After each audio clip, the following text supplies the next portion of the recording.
Hey. Good morning, good morning. Yes, it's good morning. Good morning, people out there. Good morning, good morning, good morning. Good morning, people. Good morning. This is Spirit Journey. How you all doing? Yes. Yes, I'm back on the couch again. Oh, fell asleep.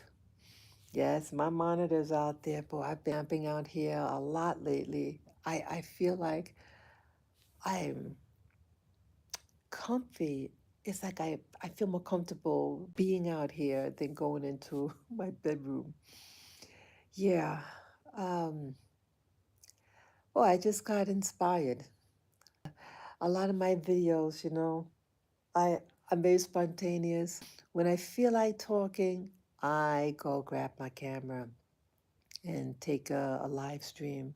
Yeah, it's easier for me, easier for my neck. Yeah, I used to do the videos and do the editing. And boy, it was doing a number. Yeah, my neck now, for whatever reason, looking at the doing a video, my neck, it tightens up and it moves forward and it causes me a lot of pain. Yes, it was getting so bad. Yeah, that there was something going on in my neck. It was very dangerous, actually. Potential very dangerous. And so my motivation slow down in editing videos I used to do in the past. And I just kind of wing it. It is what it is. And yeah, so what I want to talk about today. Yeah, I want to talk about a few things. Like my title, not for my um and inspiration revisited. Yeah. So what's that all about? Well, it's about my little doggy Lavender, the little sweet little Pekingese. He's 11 and a half. He'll be 12 years old in January.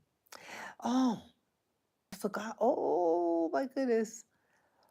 Lily, my darling Lily, who passed away in January of 2024. Yeah, I forgot to give the date. Today is November 11, 24, and the time now.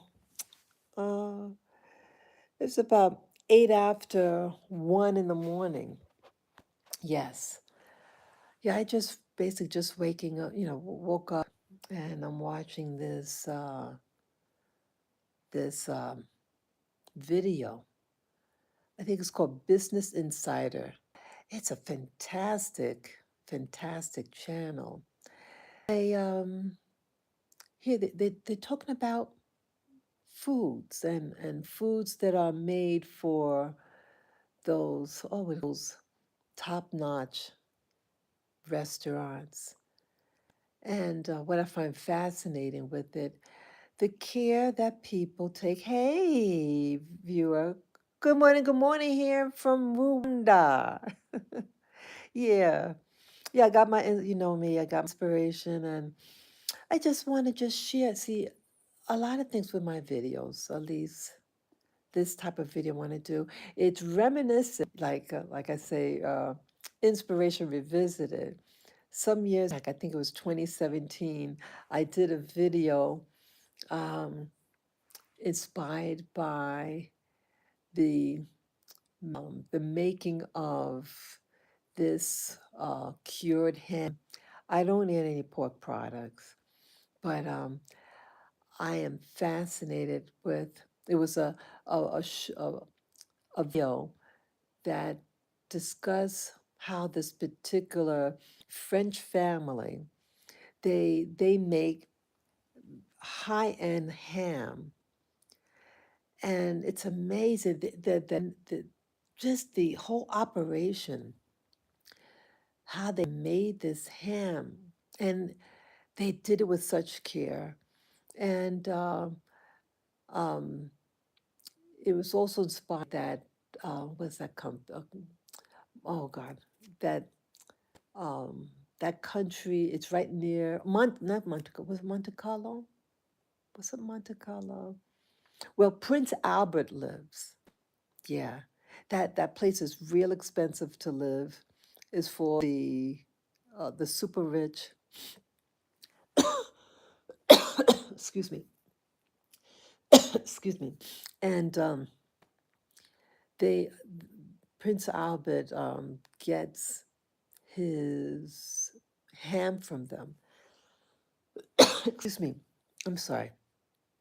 But I was inspired by the quality of the production, the quality of the governing of that country, um, where Prince Albert is. And I was inspired that that particular video was about uh, how people could love the work that they do so much. It's tedious work, you know, but they made a fortune. And they did it for generations after generation. They have it inspired by their work ethic and was encouraging the Black American community that I come out from in America.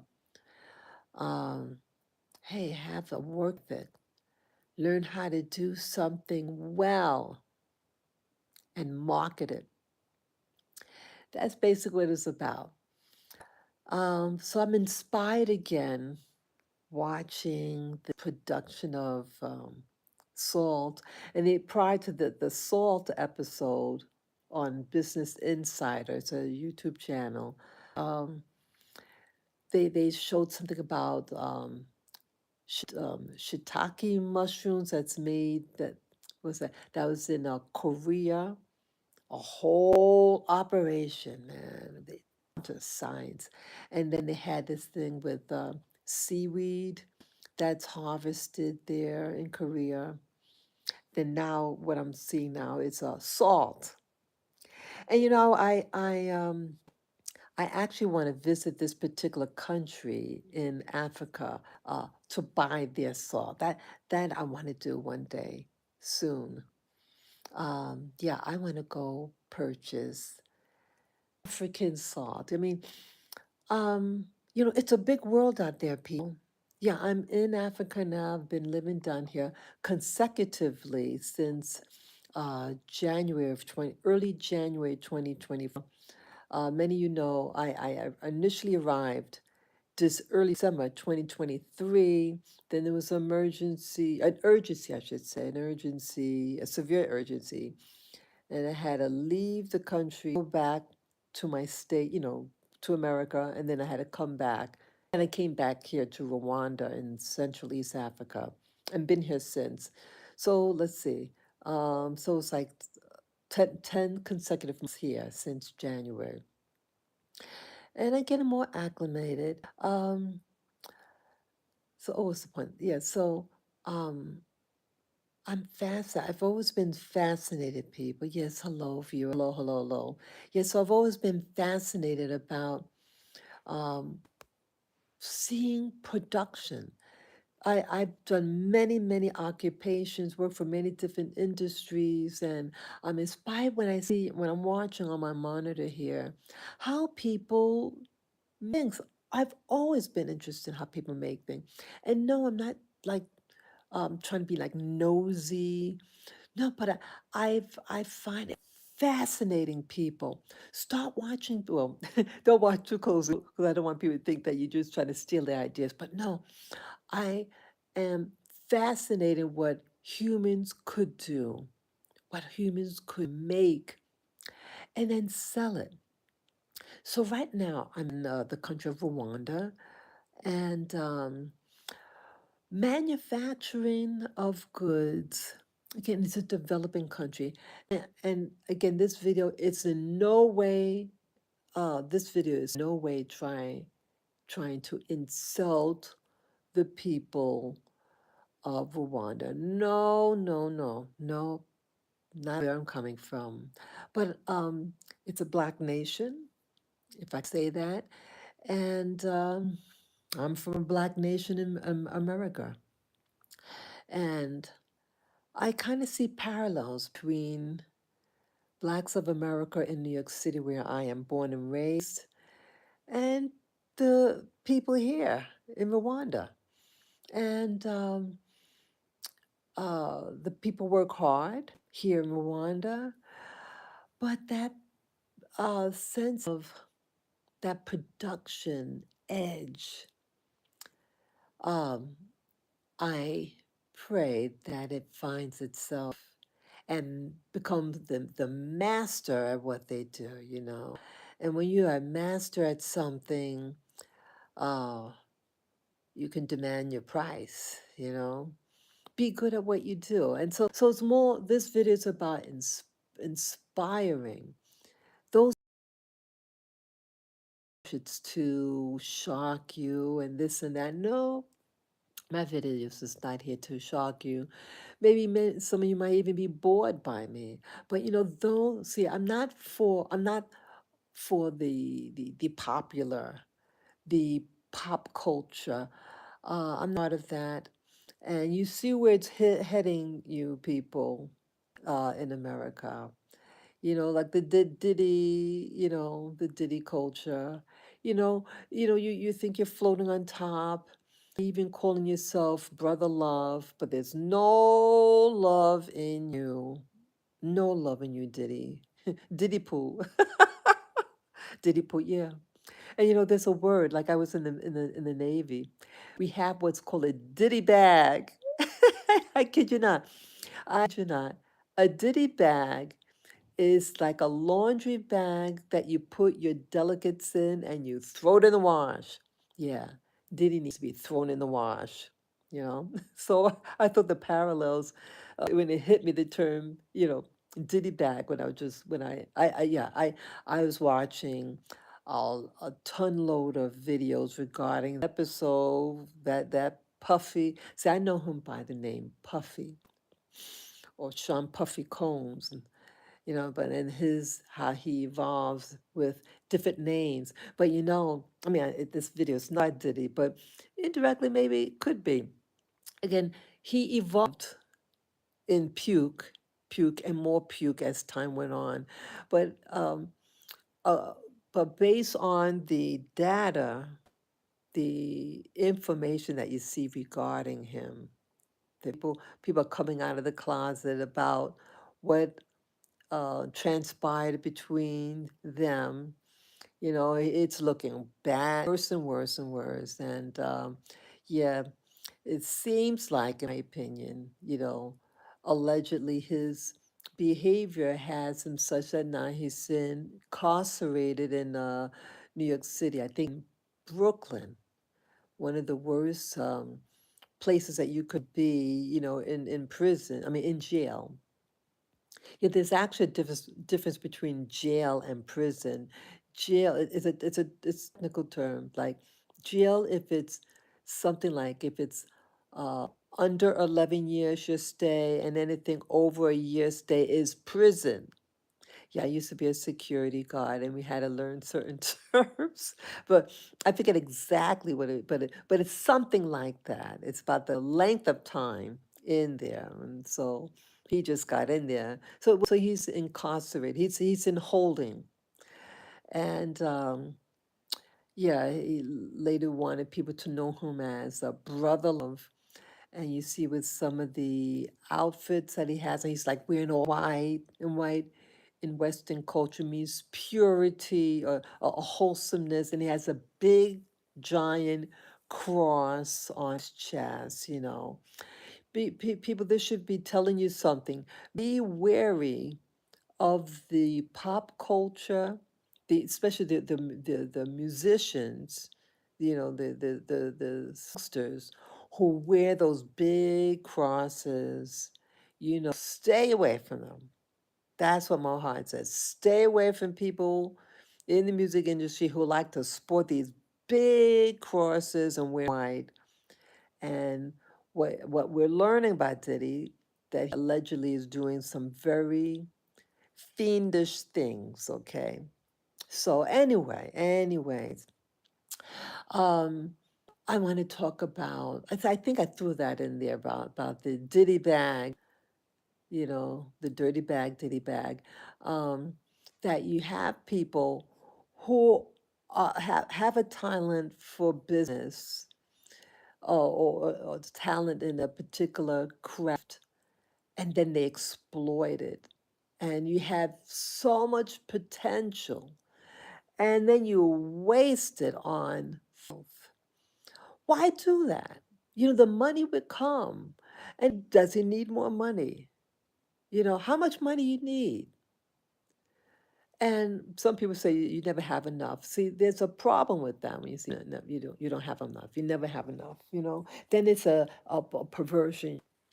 Okay, you turn into it becomes a perversion when it's cutting. Now again, you being blessed because of the good work you're doing and good management of your funds. Hey, there's nothing wrong with that. But I'm trying to motivate and motivating myself too. That options in life. I want to believe that there's options in life. And why go on the wild side? Well, you could just stay on your side of the lane and have your little niche and prosper, and good management. And so I am inspired about how, again, people could be so good at something and people spend a lot of money on it, a lot. And this one now in front of me, let me just change it, show you the screen. Okay. Okay. Okay, this is someone's, um, this is salt that's made cultivated in France, and they were showing the different water beds. It's like outdoors, and it looks like a shallow pools of water. It's seawater. And like they make these little ditches, look like maybe a foot deep or something like that, or maybe even half of that. And the sun evaporates the seawater in those little pools of water, and then they scrape it off. I mean, they scoop it up with these flat sheets with holes in, like a strainer, and they scoop it up, and then they plop it in this pile, and then they go through it. And the whole process here takes about a year because they have to let it evaporate to a certain percentage. So yeah, so I was right that yeah, some sort it has that wet looking feel. While like you go into the other type of salt, it's drier, you know, and the dry is like that table salt. Don't people don't eat that table salt. Please don't eat that. Table salt. Table salt is highly processed and refined salt. It's extremely high in sodium.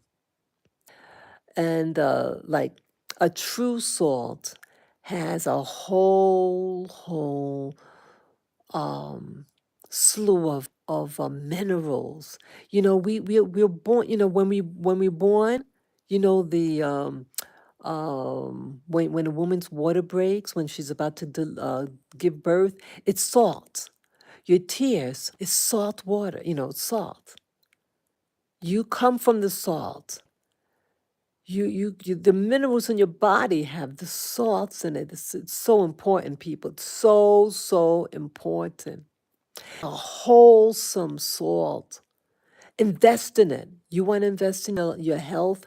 Get true table salt. And even though it's cheaper, cheaper does not mean better.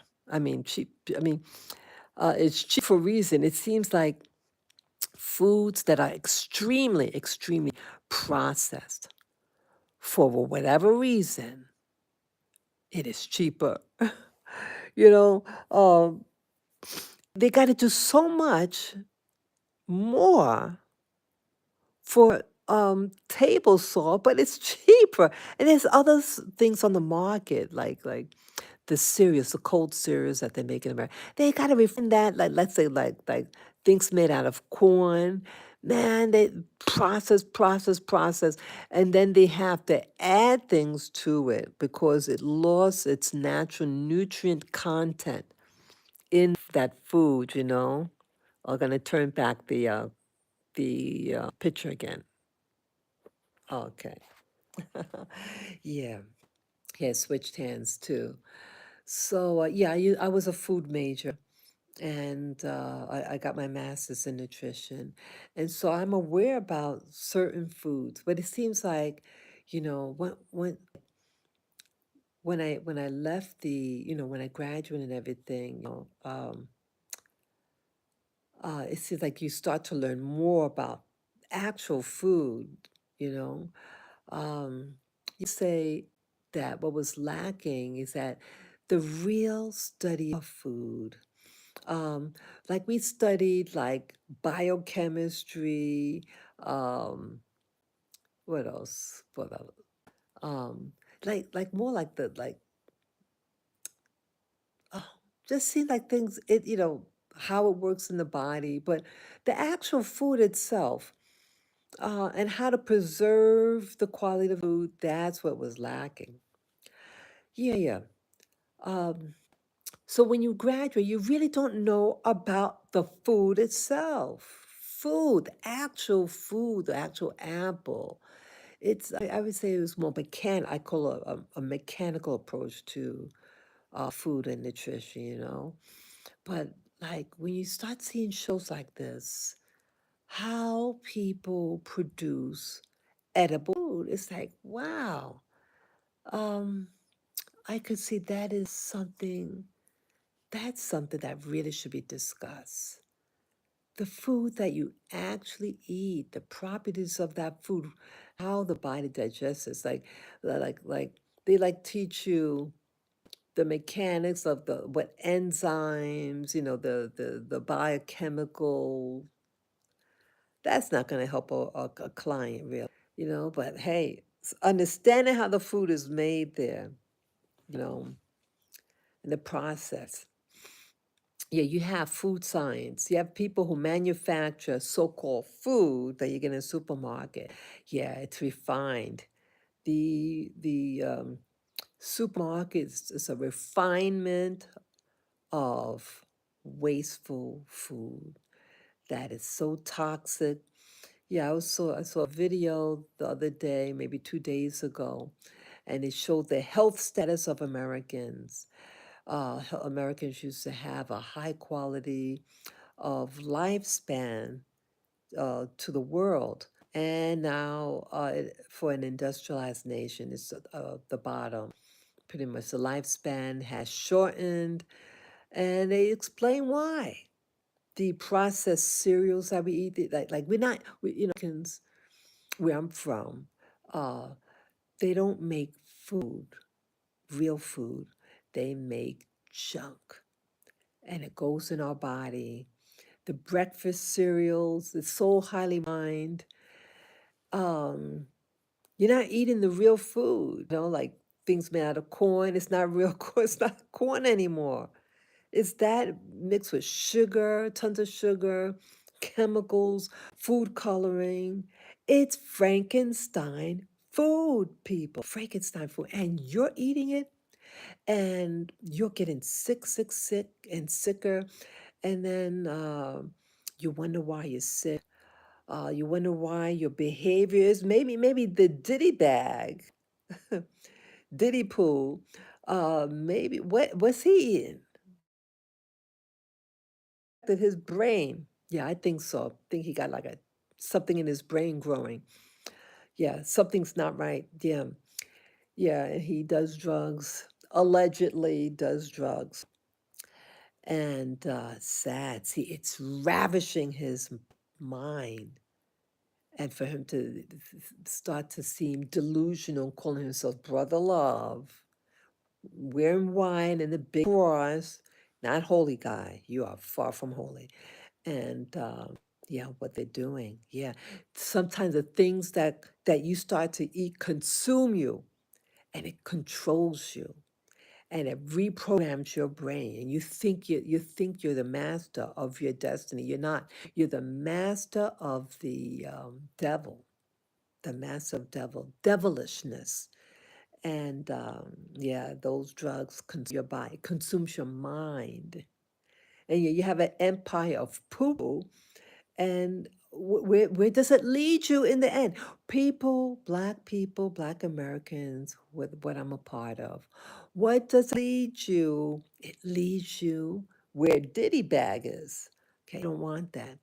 See, I moved to Africa about 10 months ago, and I want a simpler life. I didn't like where America was headed. I don't like it. I'm sad. I get really sad sometimes. And I want to see, like, I want to create, I feel like you have to create your own reality. You could create peace and love, or, you could create havoc. And my desire when I came here, I wanted to start a simpler way of life. Um, I want to create happiness. I have a work ahead of me, people. I think right now, like, I was like getting acclimated. Yeah.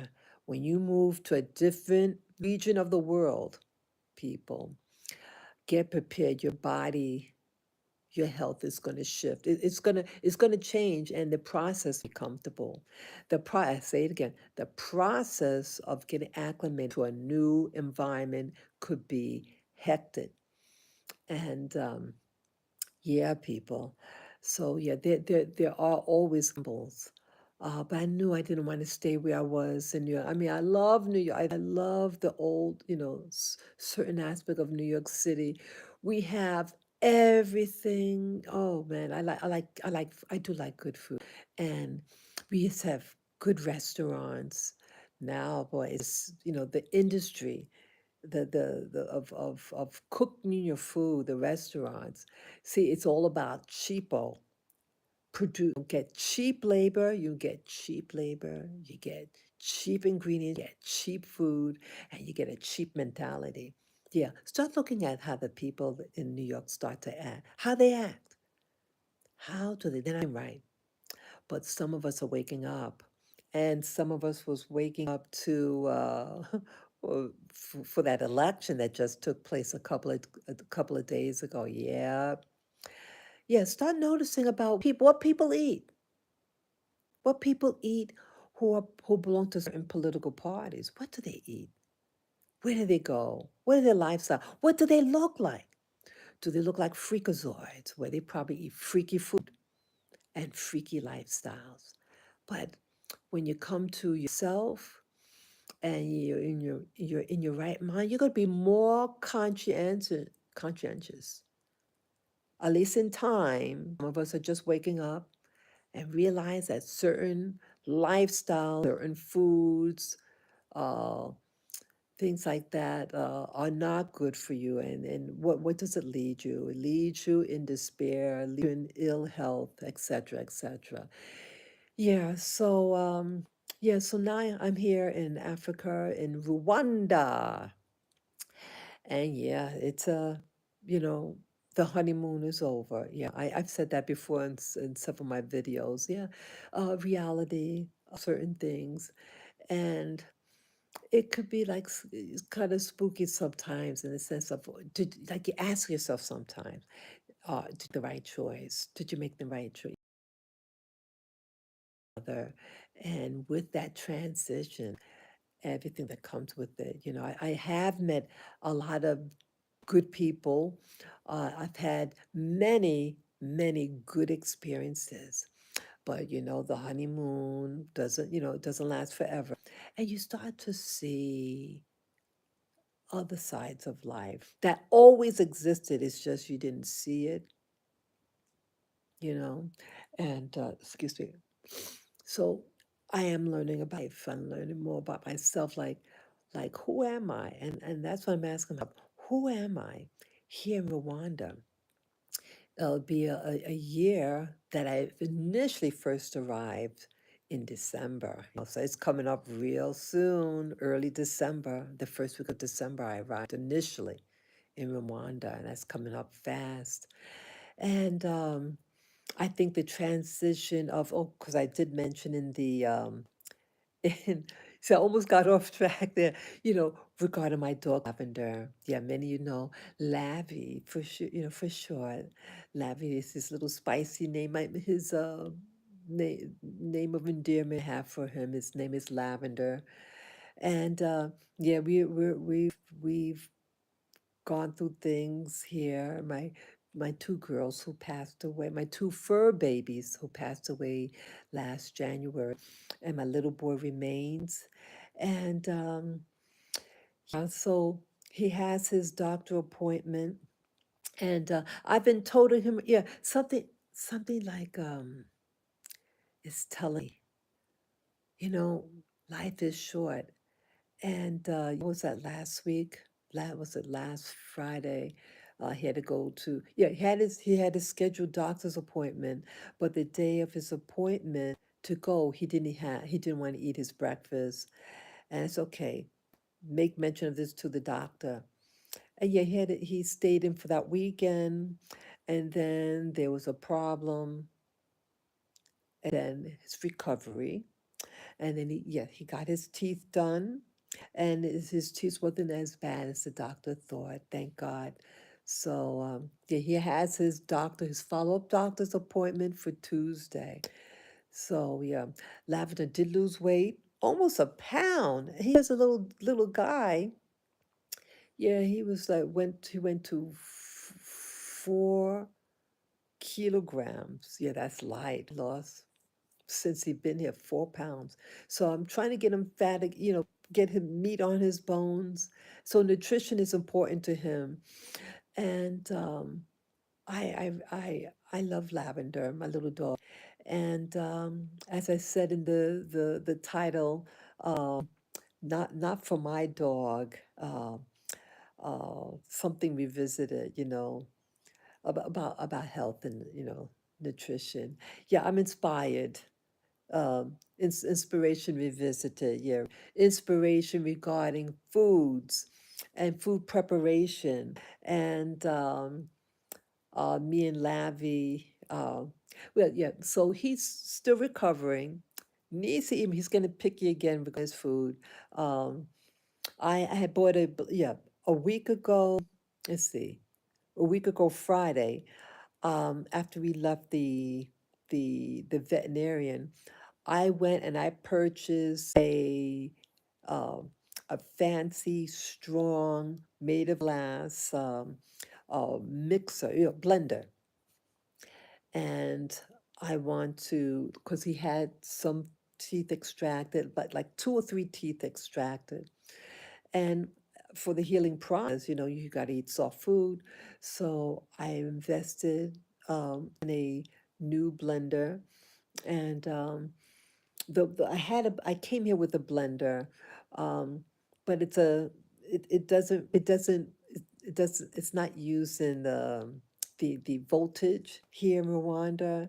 I do have a converter to use, but even with the converter, when you want to like really put on power, it can't handle it. Okay, so I said, let me get a local, a blender made for this wattage, and yeah, I'm so glad I got it. Oh, I'm so glad I got it. Um, so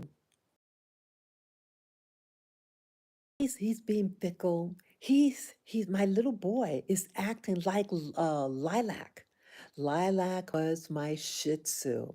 Yes, Lilac was getting real finicky about her food and everything. And so he did. Lavender did have an infection, because he had caught it like a fever. Like I was to take him home a week ago, and I said, okay, well, let me make the appointment for him to get his history done.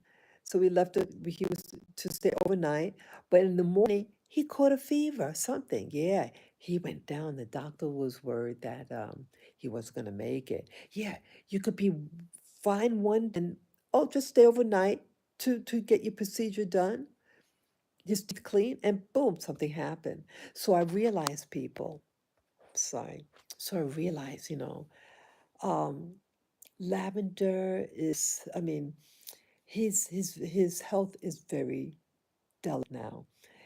Here I entered the country with a strong ass dog. He was peak of strength. Man, he was he could we would walk for about 3 hours, back in America, in Central Parks, Ramble, the famous Ramble in Central Park. So yeah, going into a new environment, yeah, there are risks. And something happened to my dogs when they arrived here, shortly after they arrived in Rwanda. My girls got sick. All of them got sick, but my girls succumbed to it. They were older. They were 3 years older than Lavender, and Lavender's the younger, but he got sick. So it's a long road to recovery. A lot of money spending on his health and the medicine. Um, so I really want I really want him to be happy. I want him to be his old self again, strong, courageous, um, muscular, and just want to go, you know, go get him, in his passion for life.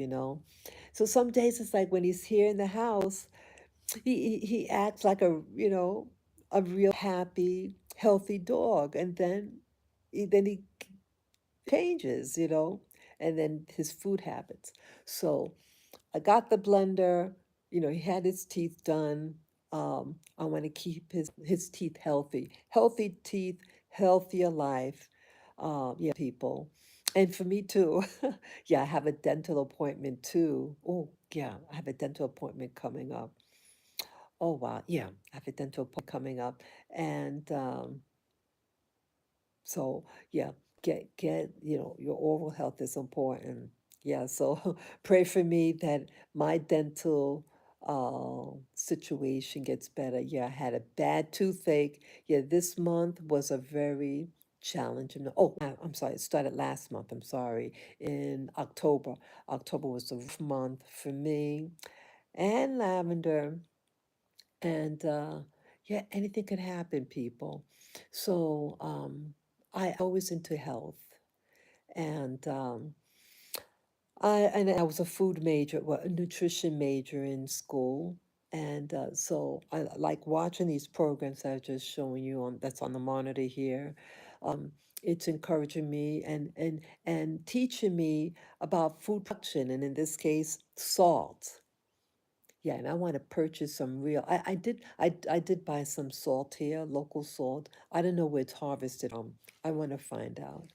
Um, but the things here are in the rough.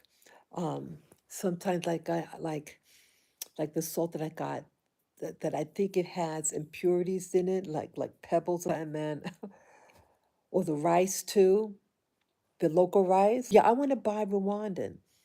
But people, there's a price to pay. Um, you got to do your own refinement, the food here. Like the rice, they grow rice here in Rwanda. Yeah. And I used to think rice only came from China. Rice is grown in Africa. And people who might be from the Carolinas, there was a commercial back in America, the Carolina, and yeah, I didn't know what they were talking about. You know, um, I didn't know that rice was grown in Carolina, but now I know that they harvested rice in America. And who did they have to grow that rice were Africans, uh, blacks from West Africa. West Africa grows rice, blew my mind. And so, since in certain parts of West Africa they grow rice, those people from there, they started harvesting the rice here in America. Yeah, not just cotton. I think, again, I don't know. Those of you who might be history, did the rice cultivation come first and then the cotton? It was my understanding cotton production in American South came later on, but it's known for, cotton picker and things like that. It's a big market, cotton, but I think it was actually rice and tobacco. That's right, tobacco's a big one. But see, they don't talk you. See, they don't talk to you. Oh, I'm just getting a revelation about something. See, they don't talk to you about that. Tobacco. See, this I met this girl from Virginia. She calls it tobacco. Yeah, tobacco. And she was telling me, she worked, or her people on the tobacco farms. Yeah, it's older tobacco. And, excuse me. And, but see how marketing goes, people. Um, like, you know how many people smoke cigarettes? But yeah, they don't tell you that in America. And I think the largest companies, the richest companies, tobacco companies, the tobacco companies own a lot of companies, and they have a very big, what do you call it? What do you call it when you go to the government and you try to influence them? Lobbyists. The tobacco industry hires lobbyists, and they hang out in Washington and they get laws passed for themselves, for their industries, so they can sell you poison, people. This is about health. Poison. They can legalize you to become addicted to tobacco products. It's not the tobacco, but the junk they put in that tobacco. Grow your own tobacco. If you're gonna smoke, smoke your own. Smoke, grow it in backyard if it's legal to do it so. Yeah, and so, um, see how food is? Can become like made by Frankenstein handed people and companies who rule all over the world through addictions to get you addicted to the product, to so that they can stay rich. See, they should watch the show that I'm watching, Business Insider. It's called Business Insider. It's a channel, and they show the craftsmen of people who make different types of products, food products, and they make it with love, and they master their crafts, and they sell it for high price, and they keep coming back, the customers, you know. And so I want to inspire people today. Thank you for the thumbs up. So I want to inspire people today that, hey, you know, the isn't your body, isn't the body the temple where God dwells? So why put junk in it? And why? Why do you do this? Have a healthy temple in your body, and eat things that are good for the body. Hello. Yeah. Excuse me. So, and I'm inspired this day. Here my dog is in and out of the hospital for 10 months. I've been preparing his food all this time, and I'm trying to find a food for Lavender, my dog, that he'll eat continually. Back home, I got him he was eating the kibble, what was considered good quality kibble. But and it was my desire, my plan when I came to Rwanda, that I would, because the food is less expensive to make, to buy and to make. Um, so just cook their food. And I used to cook their food some years ago, pre-COVID times.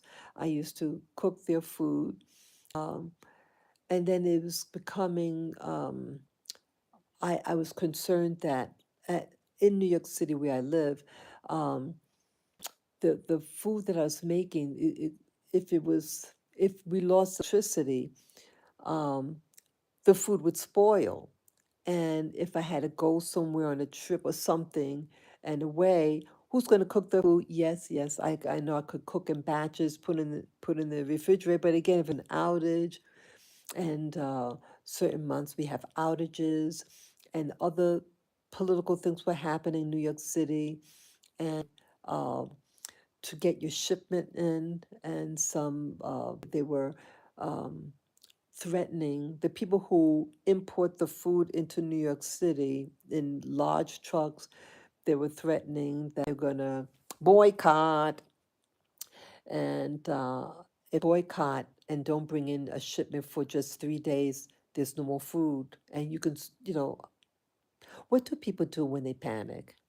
And New York is one of those places. They panic big time, and they'll kill for whatever to keep themselves alive. Yeah. So I say, with that knowledge, get that kibble. They come in bags and bags at that. Get some kibble and have it on you. So so that's what I was. So that was the last thing I did before coming here. I had my dogs on kibble. Um, but since now coming here, there's a change in their body. Everything happened here. So I'm cooking Lavender's food now, but I gotta find. It's like you can, like early, like say around, what was that, March or something. I used my old blender.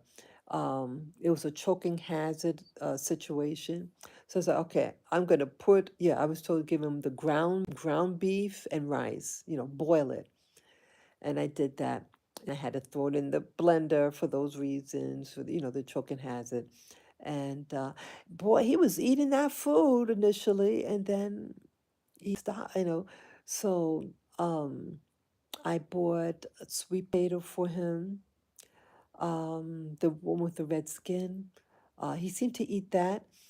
Um, he likes bananas, people. He likes the yellow, sweet bananas that we eat.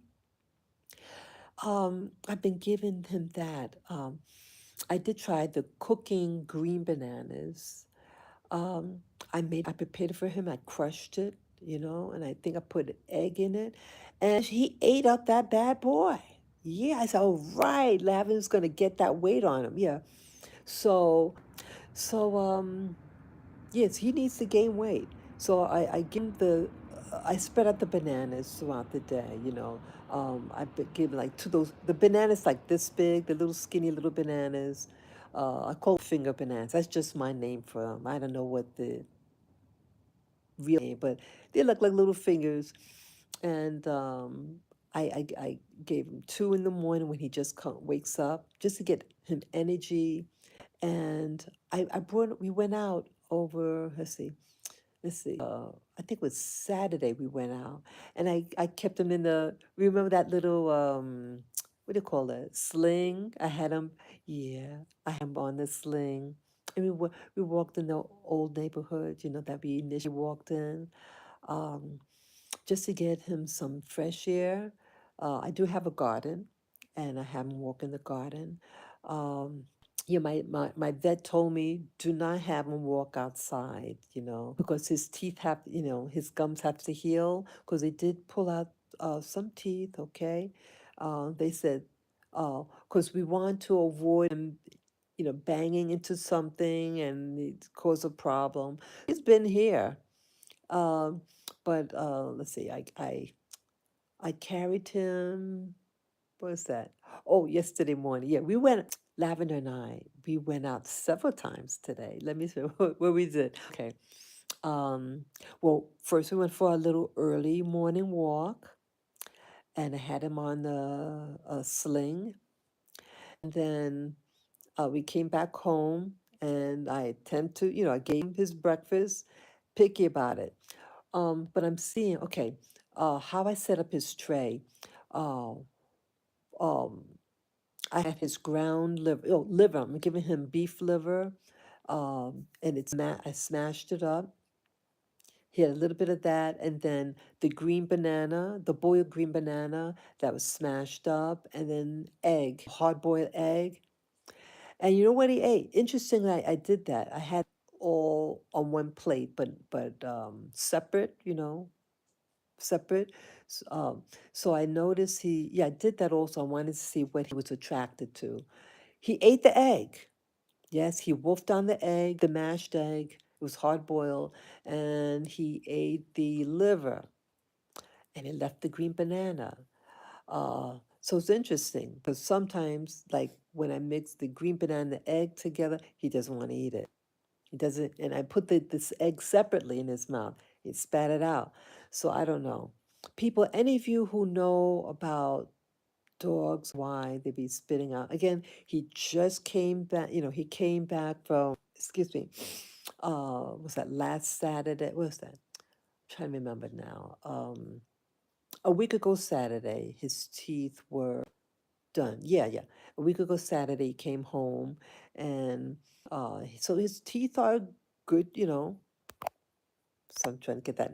So his teeth are good. He got him cleaned, and scaled, and all that stuff. Um, so I don't know what's wrong. People please. He wasn't like this. He was a dog who loved to eat. But now I see that he's turning into Lilac.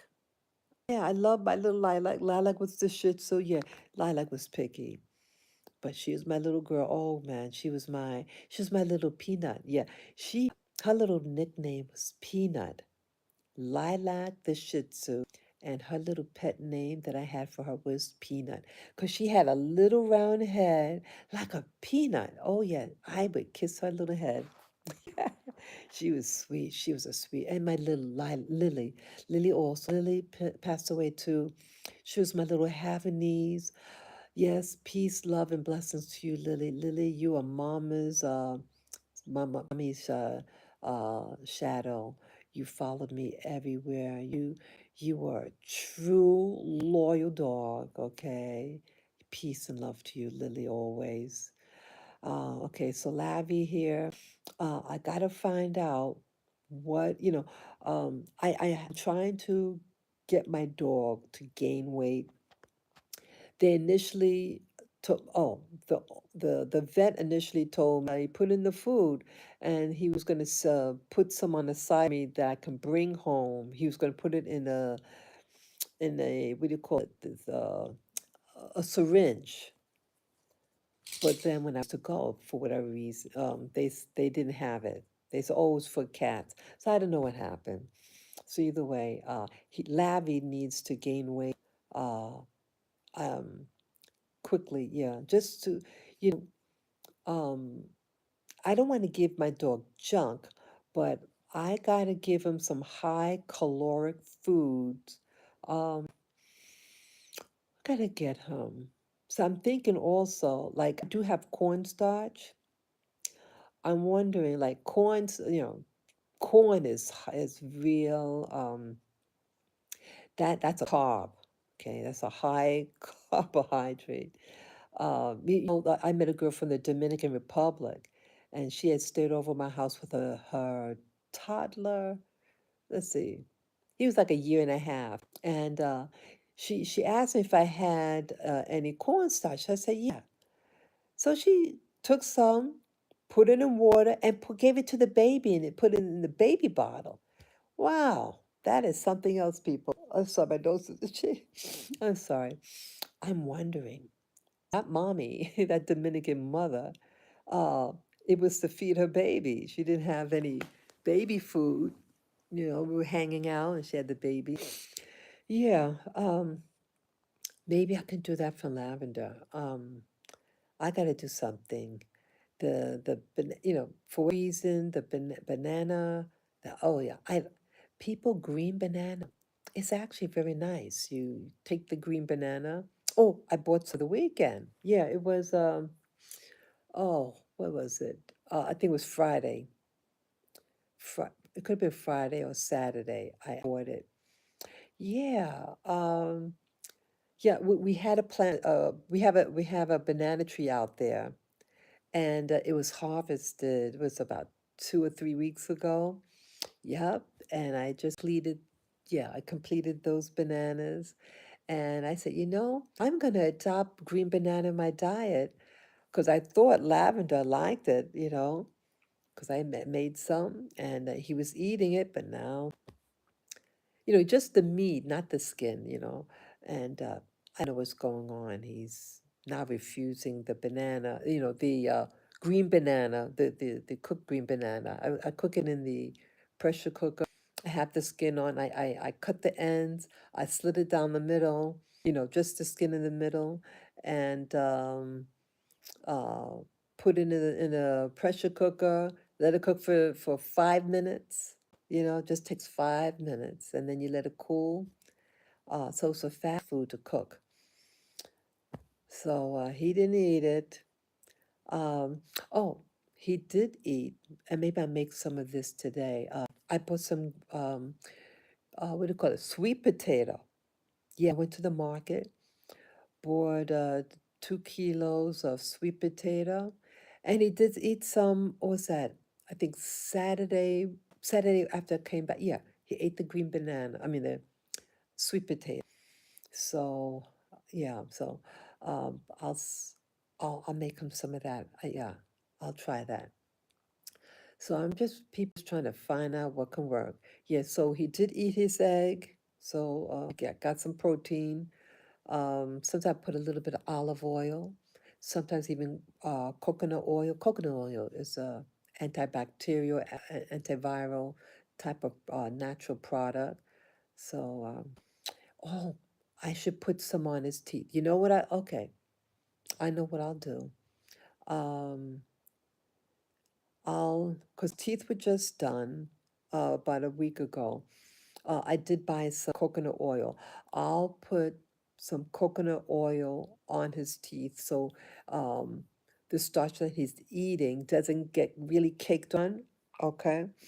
And yeah, see, I didn't want to put my fingers in his mouth because he had the tooth pull, so it's might be a little tender. So yeah, I'm remembering now what I should be doing.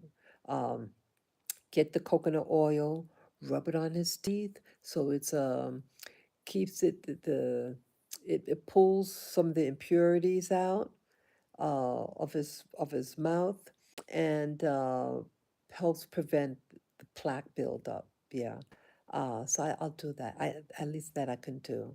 Um, so yeah, I'm trying to find food that will Lavender will consistently eat. I gotta find out what he likes. He keeps switching on me. Um, so yeah, I'll try the sweet potato. He loves his little baby no, the yellow bananas. He likes those. But I don't want to give him so much banana, you know. Let's see. Oh, I'll maybe what else I could do. Oh, I'll see about getting the ground beef. Yeah, gosh. I have to find a place. Yeah, we have meat markets here. Um, but like the ground beef in these places, I haven't seen it. Yeah, it's real rustic, people. But you do get meat that is, you know, that's slaughtered nearby. I thank God I haven't seen that. But um, it's if because it has a high turnover, and so I am getting fresh, fresh meats and stuff. Um, that's important. That's always very important to me. Get good quality meats. What else? Yeah, and I want to eat good food too. I am concerned about some of the productions. Yeah, a couple of months ago, I went to a restaurant, and I went to this restaurant. I'm not going to give the name, but for the second time. The first time I went with these people I met here. Man, the food was good. It was very for Western tastes. I bought a burger, but man, it was a mammoth-sized burger. Big, big, juicy. It was very good. Fresh ingredients, and then I think the buns are made there. Oh, wow. And then I had mushroom soup. They something they put in there. I don't know if it's an exotic mushroom, but something they put in that mushroom soup. I don't know exactly what they put in, but it was very good. And then I had my African tea, which I really, really enjoy. They make very good African tea here in Rwanda. Um, I'm new to African tea. In essence, what it is, black tea that they put a lot of milk in it. It's served very hot, and they put ginger in it, and I believe it's a fresh ginger, and you could taste that ginger taste in it. They could also put other spices in it like clove or cardamom. Um, I don't make the best what do you call it, African tea. I bought the powdered ginger. I mean, I had the real ginger. Um, the fresh ginger. I had in the freezer, but it's harder. Maybe I'll get some ginger today. I don't know. But yeah, I think it's better to use the fresh ginger because the oils that's in it, man, it really, really makes the African tea fantastic. Fantastic. Um, yeah, I should write that down. Maybe just get fresh ginger just for the to when I make the African tea. What else about this food thing? Yeah, food is very important, people. Um, I believe that when you start cooking your own food, you don't have to cook fancy. I see. I'm a real homebody. I'm a homebody, and I like just I like feel like I'm eating like coziness food, like you're at home, and it's just food that you can identify and it satisfies. Um, but bougie, put it fancy on the plate. No, I'm not about that. I'm not about it. Nope. Nope. I like inexpensive food.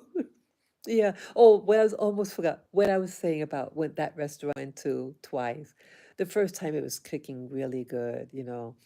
Went there the second time by myself, and it was a total fiasco. Um, I started getting cramps there in the restaurant, and yeah, they told, oh, the chef wasn't in, and someone else filled it. Yeah, see what is needed here, people, and what's inspired me to do this video is inspire that regular people could produce fantastic stuff, could make fantastic foods, and watching this program and just simple folk, simple country folk, and they're making salt, sea salt. They're making the seaweed, dried seaweed. What else? The shiitake mushrooms. Just regular people, and they have a niche in their field of food production, and they could do the same thing here in Rwanda.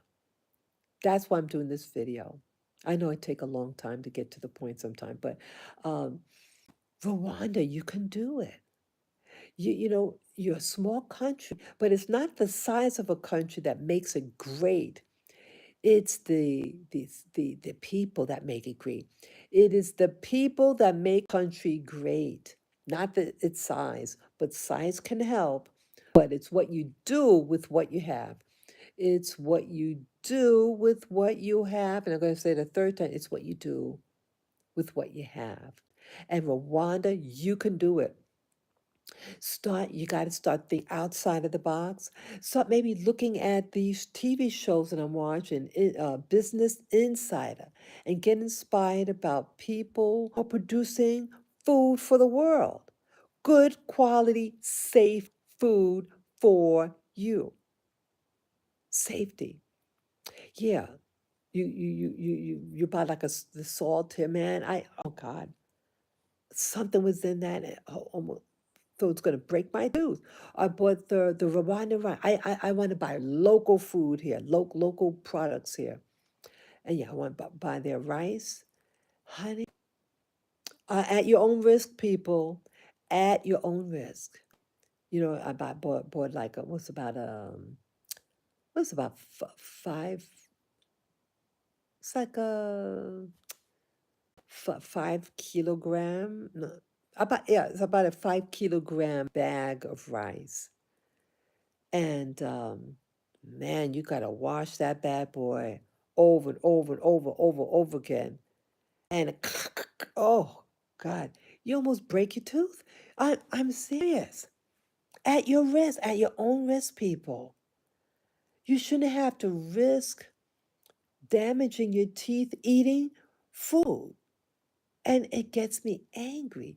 Yes, I have to be careful. But you gotta clean that rice a little better, mommy. You gotta clean that rice. Um, it, you know, I went, I had to go to the store yesterday. Yeah, me and yeah, me and Lavender, I, I, I don't want him home alone. When I did do my shopping over the weekend, I had him here, stayed here. He has the whole floor for himself. I blocked the stairs so he doesn't go up, so he has access to the bathroom. Um, but he gets anxiety and he has a little accident, if you know what I mean, and I don't want that. So, I really don't want my baby to be all stressed out. And I really want his full recovery. And I see, anything could happen, if you know what I mean. And it's just something I kind of sense people. Um, he's not the same. Um, I want to enjoy my time with him, with little Lappy. Let me show you right here. He's sleeping. Let me turn the camera.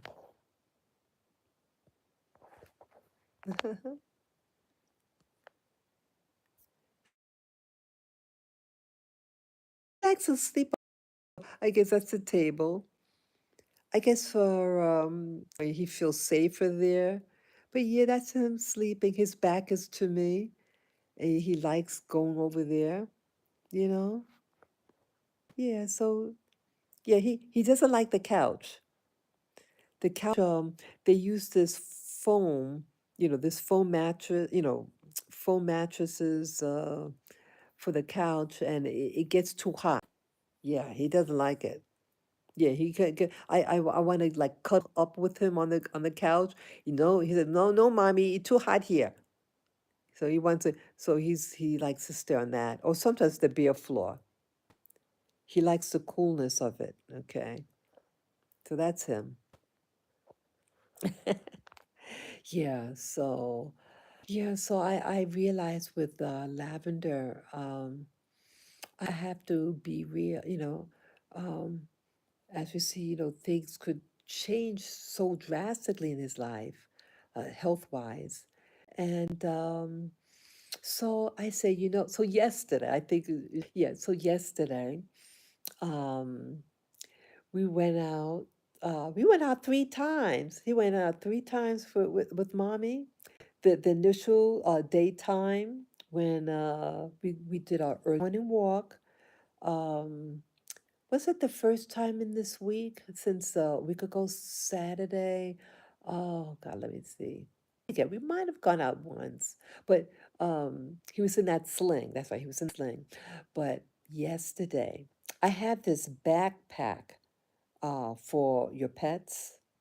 It's really heavy duty. It has like a mesh on the outside so they can look out and get fresh air.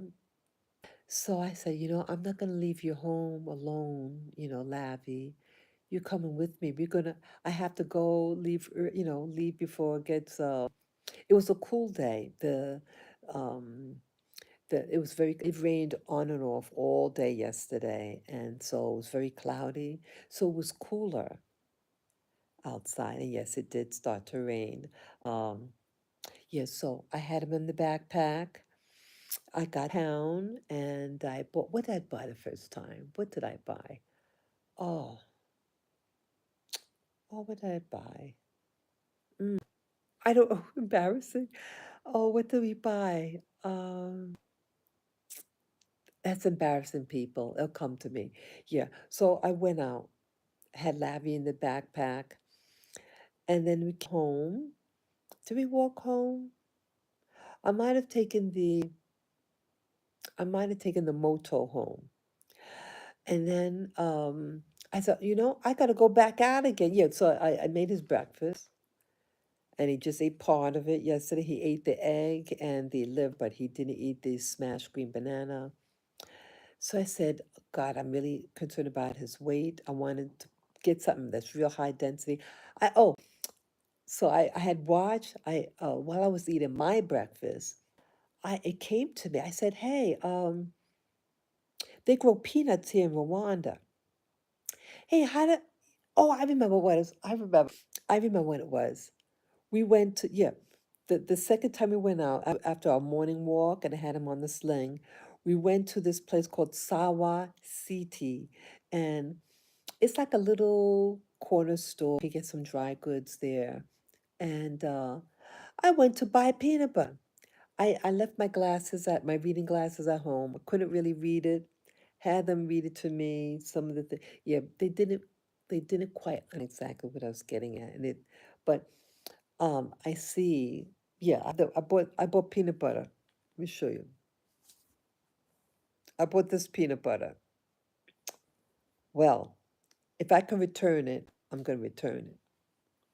Yeah, it's expensive. Peanut butter is expensive. Yeah. Um, it has hydrogenated oil. Yeah, that's what's inspired. What also inspired me. Um, and I read when I put on my glasses when I got home and wanted to read it for myself. Yeah, they have sugar in it and salt and hydrogenated oil. Oh my God! So I could tolerate sugar, but not hydrogenated oil, people.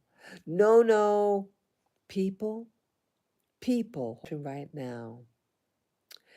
Anything that says hydrogenated oil, throw out or return it back to the company that you bought it from. Yeah, I have the receipt. I hope at least I can exchange it for something else because it's a lot of money. So I thought, hey, let me go to the market. It takes a half an hour to walk down there.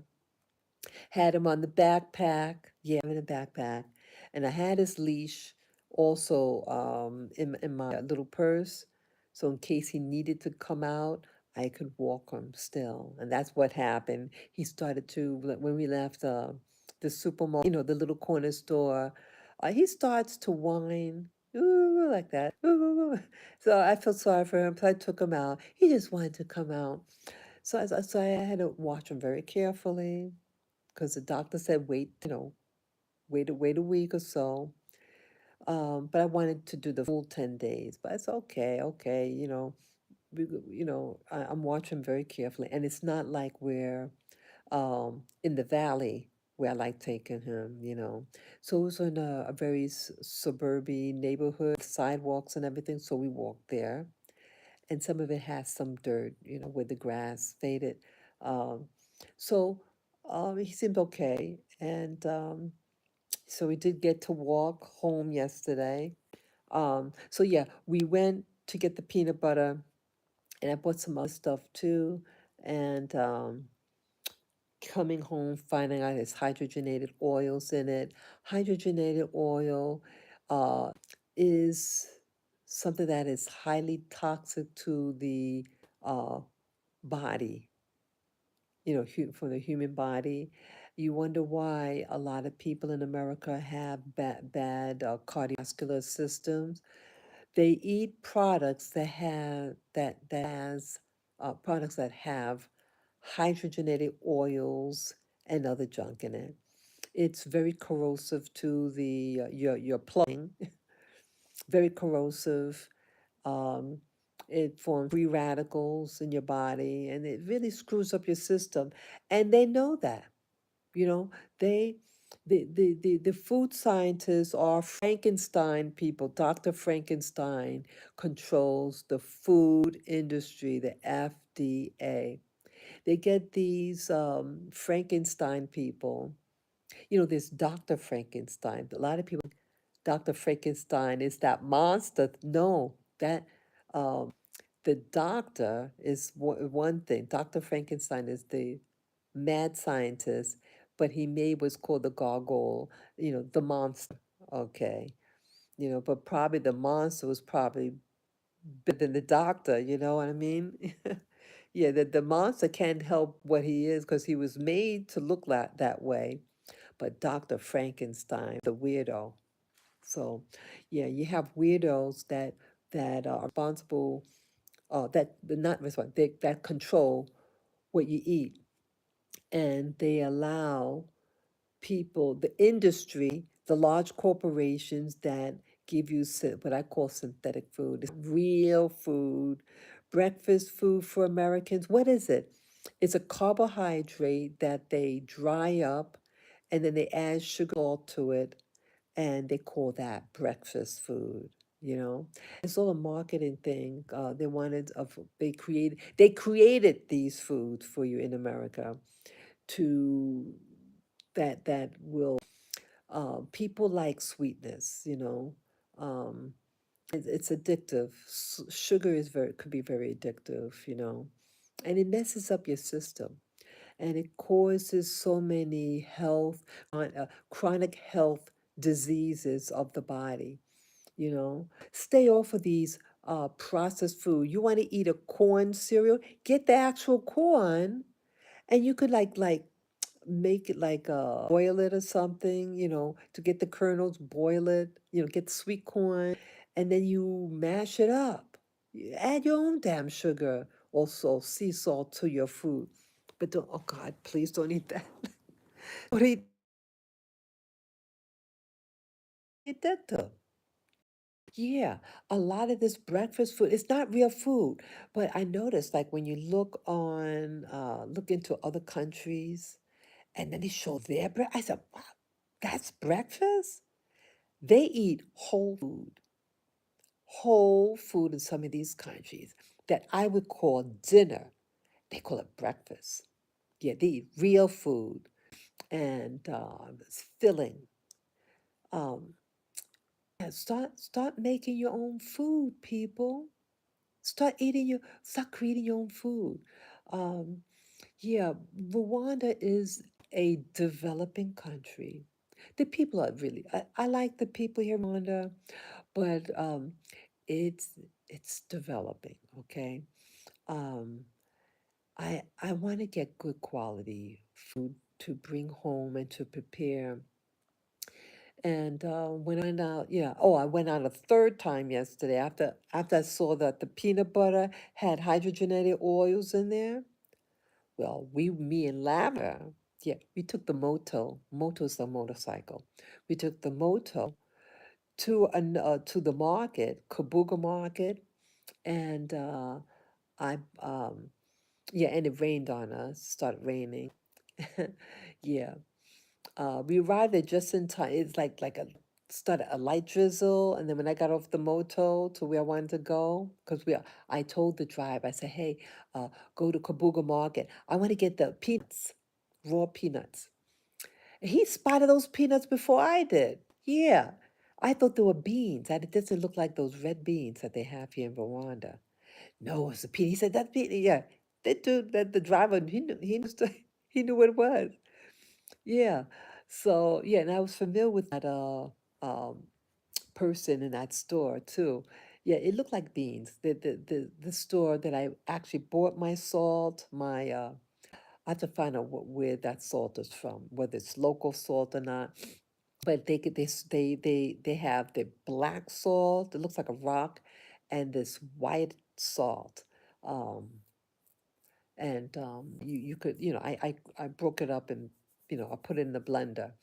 Uh, so yeah, but it got these,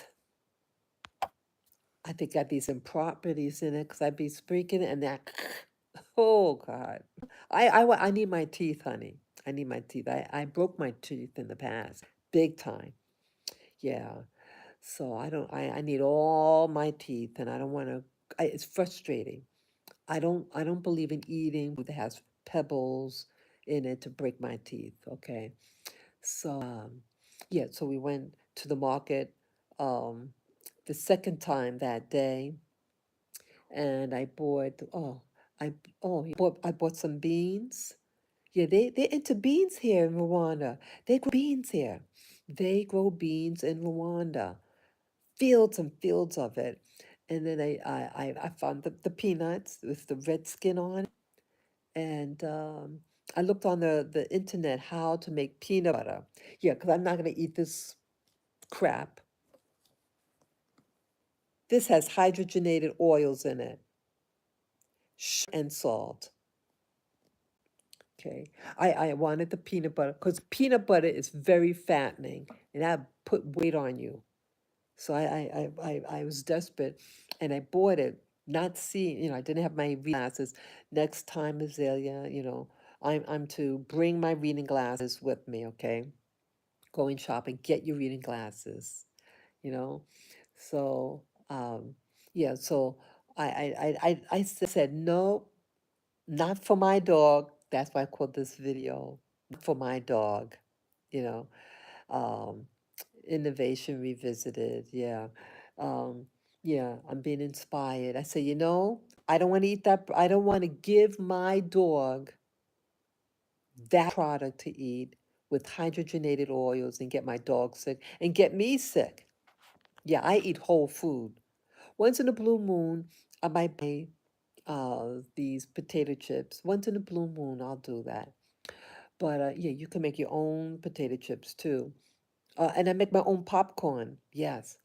I get the dry corn in popcorn and then I pop it at home. I use the olive oil, coconut oil. Oh, and I also bought ghee. Ghee is clarified butter and you for the popcorn. Yeah, make your own popcorn. Movie popcorn, they have this chemical in it, people. I don't remember the name. I'm horrible with names actually, but it's a flavoring that it's an artificial flavoring that tastes like what they think butter tastes like. It's artificial and it's very, very carcinogenic if eaten in large amount. Yeah, yeah. See, they know this. See, you have an industry, they have you sit down. Now, I love my popcorn. And when I used to go to the movie theater, you bet I get my popcorn and I eat, and I get a big bucket of it. And I'll be watching the videos, the movies. I enjoy it. I enjoy when I used to go to the movies and stuff myself with popcorn. And yeah, yeah, that artificial oil. They have this, when you go ask, oh, can you put butter on the popcorn? That ain't butter. It's supposed to be they're like passing for make you think that it's clarified butter. No, it ain't. It's probably, what do you call it? Cottonseed oil that's oxidized, that's hydrogenated, and honey, it will screw up your body big time. Yeah, I used to put a lot of that, put a lot of that butter on it. Yes, I do, and I like salt on it. So, um, I, uh, I don't buy, um, I don't buy well unless if it's ear popped. So back in America, they do sell popcorn. The corn they pop. And they have some brands that are a bit less processed than others. But yeah, I make my popcorn and I make very good popcorn. Yeah, but it's sometimes hard to like I bought the corn and some corns pop better than others that I'm finding out. Okay, but anyway, start your own food, and yes, it's going to taste different than what you buy in the store. See, we need to reacclimate our mouth to what it really does taste like. What does real butter taste like? What does real clarified butter or slash ghee really taste like? Yeah, they present you items and they enhance the flavor. They use flavor enhancers of these excitotoxins on the food. And that is a no-no. Why are Americans sick? Well, what you eating? Are you eating, people? You're eating junk. You're eating junk food. Yeah, I've always been health conscious. My my my father passed away 15 years ago, almost 5.5 years ago. And yeah, he was a diabetic and had everything that Black Americans have, right? Every type of disease, the chronic disease that Black people have, he had. He loved his food. Yep, he was a big dude, and he ate a lot of it. And um, interested because he cook what my mom cooked for him. Um, but he also liked to go out and get he liked his bagels. Yeah, he liked his bagels with lox and cream cheese. Yep. Yeah, he get that. But that white right that he see American and it's not I'm not poo-pooing my mother's cooking. I like my mother's cooking, but you find that see my father ate a lot of carbohydrates. He ate large amounts of food, and he was a big dude. He was heavy. He was way overweight, and belly fat, body fat, the belly fat, and everything. And it's toxic to the body. And I have to be careful too, even though I'm at a healthy weight, but it's, in the genetics and sometimes I get under stress, and stress, you produce more glucose in your blood system, stress, the cortisol peak, and, things happen. Um, so yeah, eating eating certain foods, starch-based foods, I mean processed starchy foods. American food is highly, like you look at the food pyramid, 3/4 of that food is starch-based, and just a small percentage is protein-based. Um, yeah, you the food pyramid that they have devised for Americans. Um, it's a it's not healthy. It's not healthy, and they developed I think they developed the food pyramid chart in the 1970s. Yeah, there was a lot of transformation in the 1970s, and interesting, they affected the food industry in the 1970s, and that's when all that post civil rights era. Yeah, because now they're gonna they stretched her out with the what was happening during the civil rights era. That was their first line of attack on the American population. Then they attack you again with the food pyramid chart, and you gotta eat this, you get that. Look at it, and you're going to see most of that food on there are carbs of some form. Yes, having fruits and veggies is important. And then they have that bread. Oh, brother, man. What is it? Noodles. The majority of that food will pack it on you, people. Well, you wonder why you're so fat. What are you eating? What are you eating? But protein, now they're trying to have you not eat as much animal products, and then the milk, they heat up the milk, so kills the enzymes. Natural milk in cows has an enzyme for that little baby cow to drink for this mother, and has vitamins, has colostrum in it, high density value nutrient for that baby cow. And then what we do, what humans do, they take that milk and they cook it. And then they homogenize it, meaning they change the molecular structure of that milk, that natural milk. And so they claim it's because, oh, we don't want the fat of the milk to separate from the rest of it, because natural milk, when you let it set, the cream rises to the top. Yeah, it's supposed to. But they do something molecularly upon that milk, upon that whole milk, so it never separates, right? Changing the structure of that food. You don't think that's going to be affected in your body? Hello. And the Amish people, some of the Amish, they have whole milk, whole raw milk, whole raw milk they drink, or they try to drink. And they tried to, there are laws against you to get raw milk. People, that's what people drink, raw whole milk. But it got, um, what do you call it?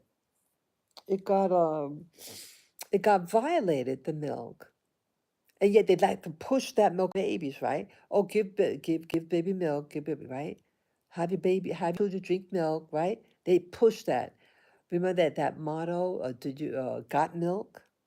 That came out in America some years. Or got milk. They even started having T-shirts. Got milk. Things spoofing that commercial. Got milk. So yeah, and we're getting sick, and the body's having a hard time drinking and processing that Frankenstein food. You drink milk.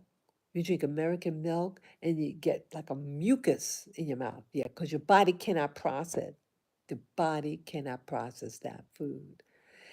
Yeah. Yeah, I'm so glad I'm doing this video. I mean, it's not for everybody, my content, and I'm always aware of that. But those who want to hear and get the information that you need so you can share it with your family. Investigate my claims. Investigate it. Yes, drinking milk that's not so-called cooked, homogenized. If that cow is dirty, like I live here in Rwanda, and honey, if you don't clean the udders of the cow, you know, the cows could lay on the ground, all that, So yes, you got to clean the udders of the cow. Clean the whole damn cow. Clean it with nice, you know, whatever what they use to clean the cows. You want a clean cow. And then you harvest the milk from that cow and you drink it. It has enzymes in it, has healthy products. Now, again, a cow's milk is for the cow, the baby cow, not for people. But yes, if you don't process it, but your body could receive it better at least. People been drinking milk products for ages, but see, it wasn't homogenized and it wasn't cooked. I think pasteurized milk that they heated it up. You know, you kill it. You are killing your food, and they say, "Here, eat it." you know, it gets me angry after a while. It really does. It's like I want to live like in a utopia. I think that if you like live with the land, harvesting your own, have maybe your own cow and eat real, the cow to eat real grass. You got a happy cow. Even the eggs, get your eggs from your chickens. Um, Cows, I mean, chickens, they're chickens here, and I show videos and I show you the little chickens. They're all over. And they eat like little bugs, worms. Um, they eat scrap. I think they I think they'll eat lettuce and things like that too. But they're scavengers, scavengers, and they produce eggs. The girls,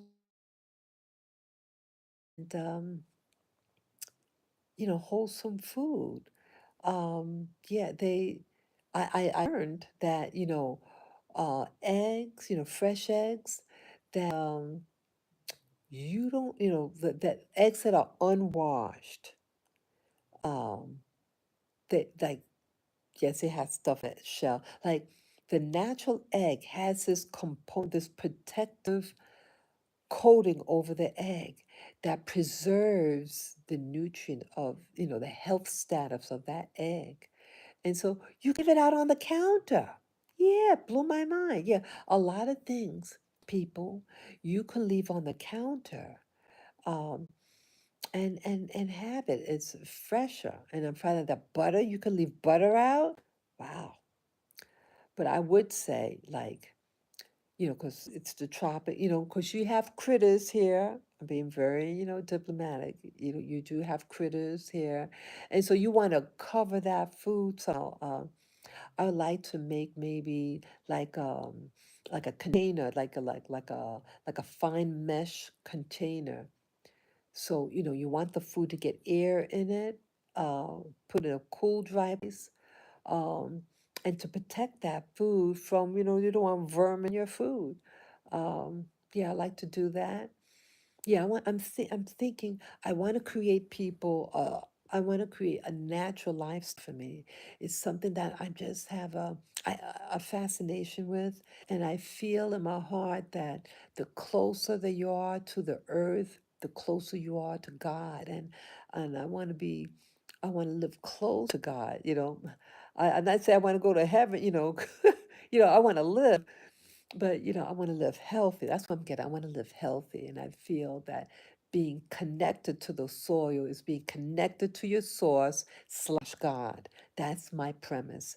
And I want to learn how to produce more, more of my food, at least how to handle my food. Um, yeah, I mean, things like refrigeration. I saw a program that how they handle food evolved over time. That they had what's called an ice box, and you had a block people making ice, and you get like this box, and then you put the ice in it, and it kept your food cool. That's phase that now everything's under refrigeration, electricity. And I like to get to a point, people, I mean, I don't know how, honey, I don't know how they do it. And I know there's people here, and a lot of people here in Rwanda that don't have electricity and don't have running water. And I like to learn, not because I'm forced to learn, but what I like to learn, if need be, how to live without a refrigerator. And let's see, yeah, how to live without a refrigerator and electricity. Um, if I could somehow, people, I mean, I'm addicted to this monitor. I'm being real. This thing is on all day. But I like to get to a point, people, that how to turn that damn thing off, how to turn it off. I mean, it's a tool. The monitor, the internet is a tool, and I want to utilize the good things of it, but it has that other side to it that could be very addictive, you know. Trash TV, yeah, oh God, I'm being real with you people. But I like to become a better steward over um, how to live, what do you call, off grid here in Africa. How to do that? How do I do that? I'm gonna ask them. I gotta start asking around how to live without a refrigerator, um, and how to store my food. Yeah, it's hard to get containers here. I mean, I'm sure it's got to be somewhere. I luckily I did come with just a starter containers, Pyrex dishes, containers, Pyrex containers. Pyrex a company name, but everybody knows it for those glass containers with the plastic lid. And I bought some before with me in a shipment. But yeah, we need better. I need to get access to storage because again, there is a lot of creepy crawlies here, um, and you don't want them to get in your food and contaminate your food. So um, I want to learn.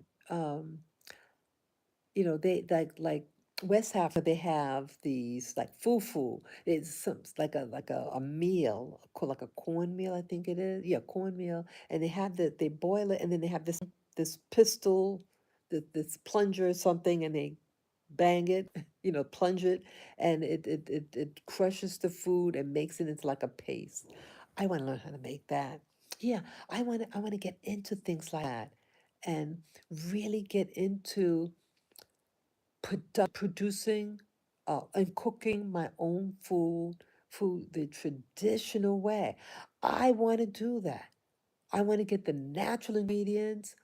I want to cook my food. I mean, I cook my food now, but I want to like really learn how the plunger that they use. I think my neighbor, that they be using a plunger. You hear they about like an hour she's using that thing, or or whoever who it is. I don't know if it's a man or woman, but I'm assuming it's a woman that's using that thing.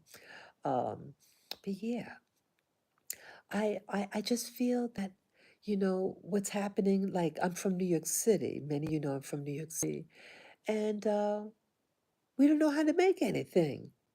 We don't. We New York City, like in Manhattan in particular, everybody, that like we got restaurants galore all over the place. You don't know what they put in that food. You really don't know. And a lot of them, they be using that oil over and over again. A lot of that oil is rancid. It's old oil. You're heating that food such a high temperature, and then it gets oxidized, and it changes molecular structure, and it'll cause free radicals in your body slash getting cardiovascular disease. That's why when you cook at home, whether the oil's old or not. If it's old, not smelling, you throw it out. So yeah, cooking your food, I think you live longer. Yeah, my mother's still alive. Her health is delicate, but my mother cooked her own food. Yeah, she cooked all our food. She'll cook my father like when we were adults and moved out and everything. She cooked his breakfast and dinner. My father liked his snacks, but um, she cook her own food, and s- she'll eat out, little fast place seldom. And I think that's what helped preserve her life. Uh, there is another issue with food, cooking your own food. What utensils or cookware you use? And I think this is a big, big, big, big, big warning. Um, some pan, a pot and pan has its longevity, has its own time. And when you see the metal of that stainless steel, or hopefully stainless steel. When you have that that that pan, that frying pan or pot, um, metal pot, it pits what's called pitting. So let's say you have a lot of people have dishwashers, and the chemicals in that cleanser uh, gets on that dish, and I think it's like an acid, and it'll start to burn little baby holes in that pot, and the if it's aluminum underneath it, it leaks into your food. And I'm wondering whether that's what happened to my mom. Yeah, the pan, it's badly pitted, and I had bought her this cookware. What do you call it? Yeah, a pot and pan, like for them to, like, if they want to make a soup for her or something. It was big, and a frying pan so you get them the egg because they do like the quick food for her. She's 95. She'll be 96 in February. So I hope she has. Um, but I'm thinking what's happening. Like they like to say old age. I think it's the pitting that happened, the cookware, and it leached in the water, and it putting plaque in her head, you know. So I invested in some cookware. Yeah. See, see, nothing's perfect, but at least when I see a problem, I want to correct it. And People take active steps to preserve your wellness. It's up to you to make you well. It's not up to the government. It's not even up to your doctor to make you well. It's up to you. You are your primary care physician. PCP, are your primary care physician, not your doctor. You are. You the one that feels if you get an ache and pain, not your doctor. You're the one that's you brushing your teeth. Are you seeing some discolored in your mouth? You are your first line of defense. That's what I'm saying. You. And you are the one that sees, hey, oh, what condition is that food that you brought in your house? Hello? What is it? Does that food fresh? Does that oil that's when they cook your fries, is it smelling fresh? You got you. It's up to you to make you to keep you well. And if when all things fail, you better go to the doctor. You better go. Because some things you can't avoid, like the air. What they put in the air, they put the chemtrails up in the sky. Yeah, and it affects your weather. And who knows how it's affecting your food when it lands on your food, Everything. But I just say, do what you can. We're not God, but we come from God, the creator. We come from the source, but we're human, and we can't always do everything, but what you can control, do your best to control it. Like here, my little doggy that's right in front of me there, Lavender. He needs to gain weight quick, because he lost a lot of weight. So I'm trying in my power, because my vet does not have the product. Uh, I don't know how a modern day veteran could not know about this product. It looks like toothpaste. It looks like it's in a tube of toothpaste. It's primarily like a starch. It's something that's high caloric, and then they put a protein and vitamins and minerals in it, and it's really used for like post surgery for a pet, and they're too weak to eat, chew on the food. Maybe they just got dentistry done, and so they need some. The mouth might be hurting. They're weak, but they need calories. So it's designed for that. You just put a little bit in the mouth. It's a little gel, and you put in the mouth, and it helps. At least it gives them something, and they never heard of it. And then I started panicking again. Was that 2 weeks ago when he had a fever, and he started acting out the day he was supposed to get this his mouth done. And I said, please get that product, please. He lost weight.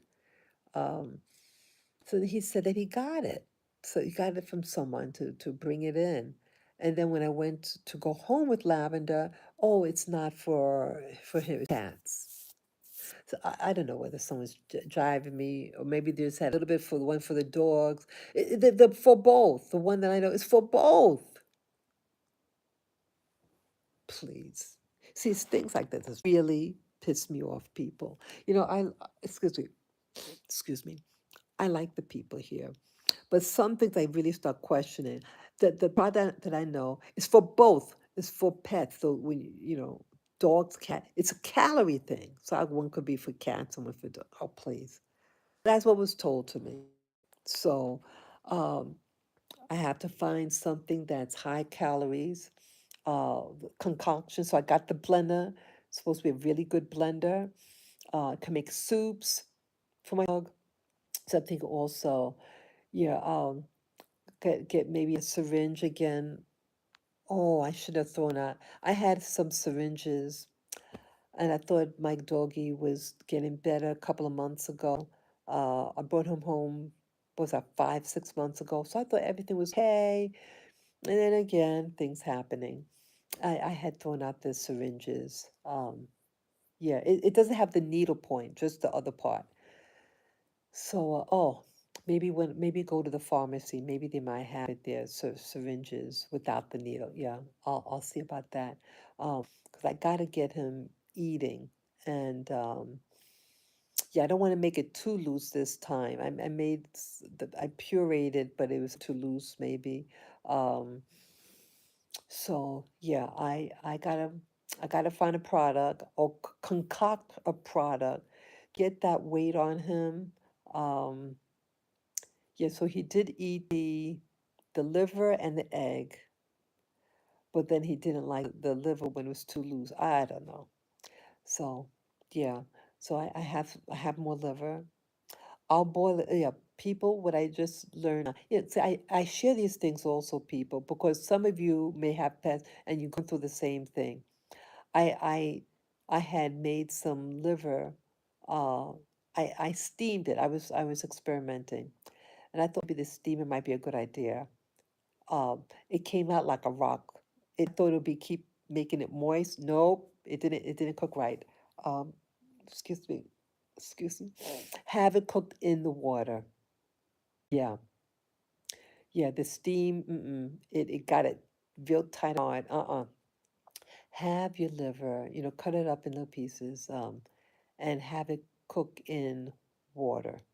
You know. Yeah. So that's what I'm gonna do. Um, what else?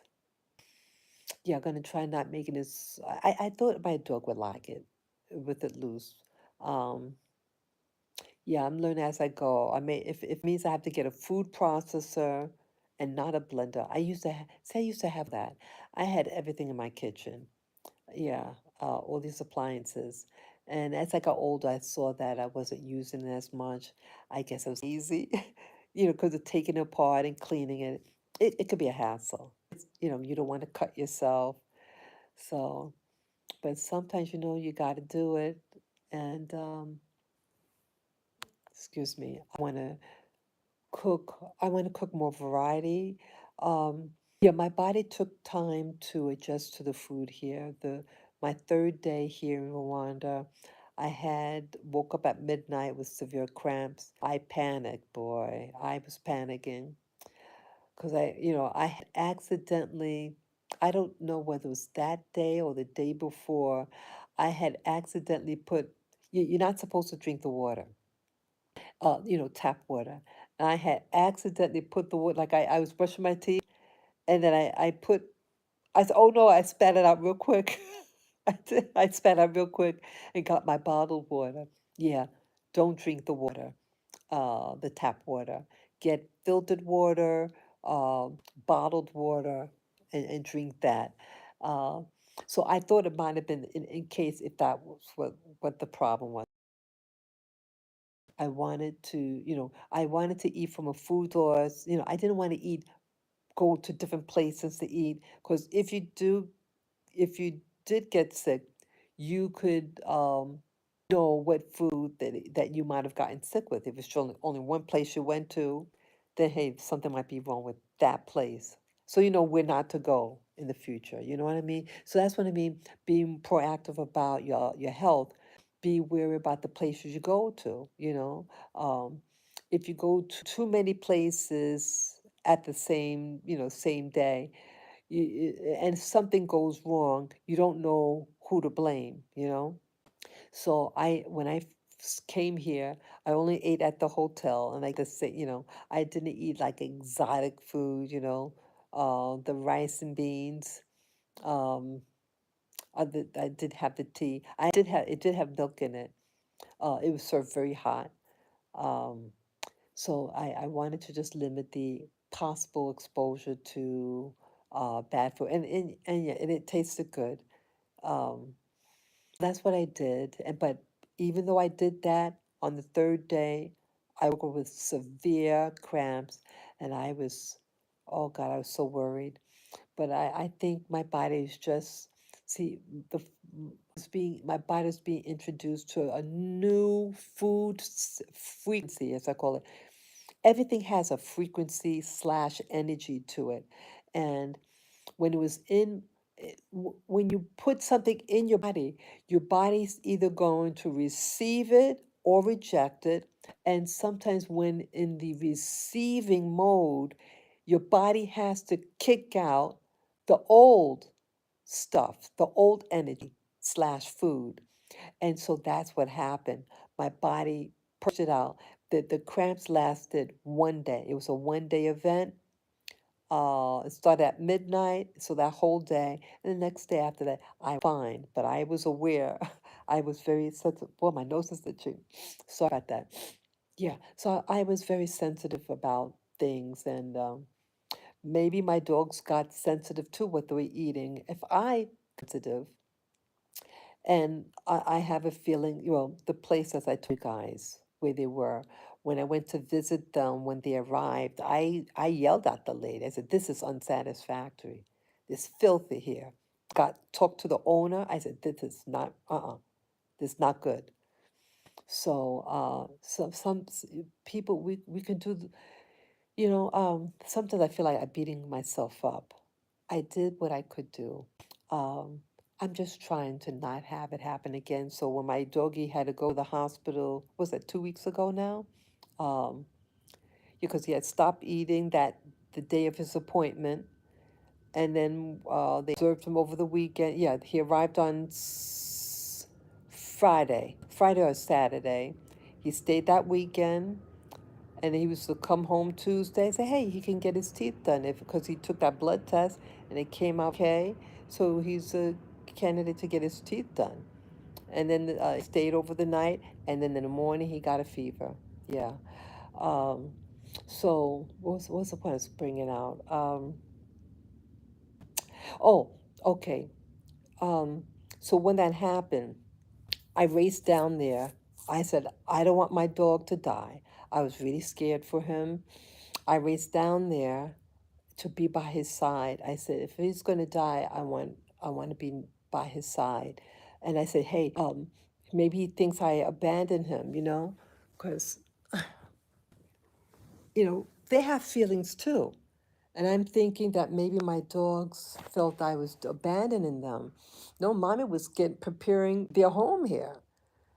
And yeah, when I was with Lily the day before, yeah, I saw her 12 hours before her passing. Um, I think what what could have been done, but um, to stay with her. Oh, women, yeah, to stay with her, to be by her side, to hand feed her, to get her eat. Because when they stop eating, they go fast. You know, so desperate people. I was very, very desperate. I said, I cannot lose my boy. Told her, I said, he's all I have. Please, please do anything to keep him. I said, I don't think he's going to make it, suggest he may not make it. Yeah, it just goes up and down. Sometimes it happens. So he recovered. I stayed with him that whole day. And I was able to stay. They didn't have any room for me to stay there to sleep. I thought they, but yeah, I brought my clothes with me. Yeah, I'm serious, people. I brought a little suitcase. I texted the doctor. I said, okay, I'm coming down. I'm bringing my suitcase, food, and I do what it takes for him to recover. That's what I did. Yeah, it was a rough week, rough month. October was rough, and I'm hoping that November is a better time for me. But I've got to be real. Um, so yeah, I got the food. I was prepared to sleep there, but they didn't have any place for me to stay there. And I stayed with them the whole day. We sat, we lied on the grass all day. Um, and then when it rained, we sat in another area, so we wouldn't get wet. And I think it encouraged him. And what else? Yeah, the doctor had him on a 2-hour feed schedule. Every 2 hours, they were to try to feed him. Yeah, it was a challenge, people. Um, yeah.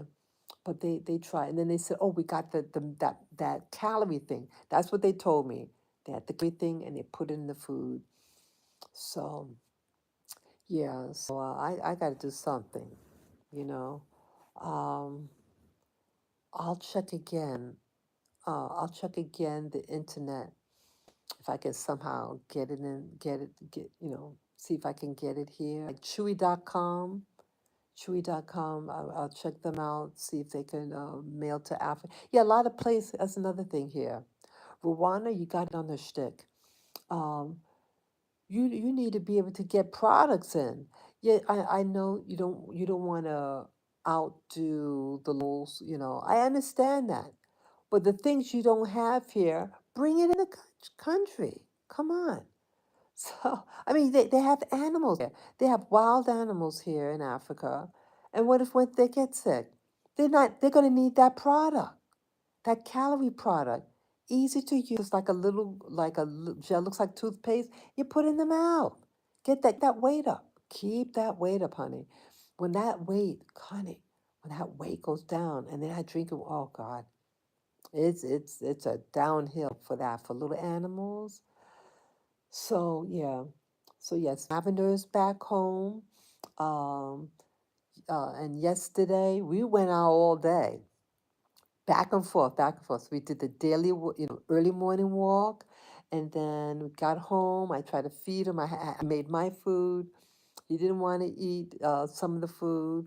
Just certain foods he ate. He ate the egg, the hard boiled egg, and the liver. Um, and he left the green banana that was smashed. He didn't want to eat it anymore. Um, and I said, let me go get that peanut butter. So I went to that place. He got this nasty. I didn't have my glasses, people, and I'll show you again. I bought this peanut butter, but I see it has hydrogenated oil in it. I couldn't read it in the store, so I got to go back. I went. Or if they don't take it back, they should take it back, or I'll exchange it. You don't want to eat anything that says hydrogenated oils. Don't eat it. It's poison. So that's why I called my video. What was that? What I called it? Not for my dog. Not for my dog. I would not give my dog that peanut butter. Not for my dog. So I made some. So I went out again after I went to that store to get this snack with lavender on my back. So it was twice. We went out and he's on my back. And the first time was in the little sling. So yeah, and he's on the moto with me. He's on the backpack, on the moto, yeah. He seems to like the moto. And so I got the peanuts, the raw peanuts, and um, I looked on a video how to make peanut butter. I said, I'm going to make my own peanut butter. See, the mother of invention, the mother of invention could motivate you to make your own. You don't want to eat this nasty peanut butter? Well, you make your own. So I looked on the internet. Yeah, I saw these videos like they had a blender and they threw they got the oh they heated up in a pan and and then they put in a blender, but they get that skin off. Yeah, the skin of those peanuts, that dark skin that's on the peanut. You want to get rid of that. I was told that. Oh, I think it's called lectins. It's a it's a component, and it actually irritates your GI tract, your gastrointestinal tract. Yeah, so you want to minimize. Some people are more sensitive to these things. So some products have lectin, like tomatoes. The skin on the tomato, lectins. So if your body's sensitive to it, you could remove the skin off of the tomato and then you consume it. Or some of the seeds too, you can squeeze out the seeds and just eat the meat of the tomato. Yeah. Um, yeah, start, produce, making your own food if you can. So yeah, I found a place. I bought 2 kilograms of raw peanuts, and I heated it up on a in a pan, and then I try to rub off the skin. I gotta find an easier way. I have to look again uh whether they remove the skin when it's raw. I mean, when unheated, or when I heated it, it was hard. It was difficult. Yeah, I spent a long time getting that skin off. So yeah, so that's what I did last night. It took me a couple of hours. But what happened? Okay, I have that new blender that I got, guys, and I got it for Lavender, my little doggie, because my doggie had work done in his mouth, and so his little gumbies are a little sensitive. Okay, and so I say blend food, give him soft food. Um, and you can do so much with this blender. You can make hot soup. Yeah, it's one of those blended. You can put veggies in it, and you can produce soups. Like it spins around so fast, it creates heat and friction, and it cooks your food. Fabulous, fabulous, people. Yeah, so I'm really excited about it because I do want to incorporate a little bit more variety in my food. I do have a habit of eating the same food over and over again, but that's me. And I think I was afraid to really indulge in the food because I wanted my body to get acclimated with the the food here. Even though I'm cooking the food, but still it's foreign, has foreign stuff in it, for the bacteria that's in the soil, all that is foreign to this system of mine. So I want to play it safe. I always play it safe, people. Play it safe.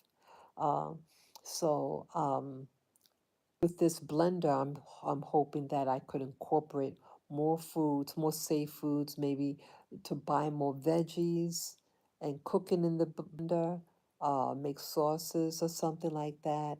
Um, More things, options for my dog. I'm hoping. Um, I even found a meat grinder.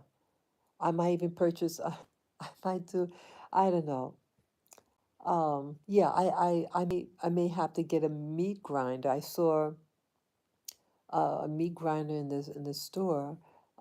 Yeah, it was very tempting, but I had to go on auto, so I can only carry so much. Um, but yeah, that's an option. I could, buy my meat. I would prefer I grind up the meat myself because when you go to a supermarket, you don't know, I when I first came down here, my dog was sick, and they did when I brought him home the first time, like in February, something like that. Um, they said give the dog ground beef, and boil it first, and then give it to the dog and have cook rice with it. Um, it was bones in it. It's like this hard thing. That could be cut. I was concerned whether some of that meat might have been cut inside of it because he was bleeding. Yeah, my little doggy, Lavender, blood was coming out of his stool, and he had emergency surgery because they had to find out where he's bleeding from. They said, we can't find it.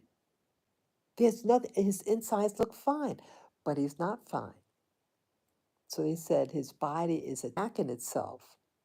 People, if there's any doctor out there, veterinarian, please tell. I did go on the internet trying to find out.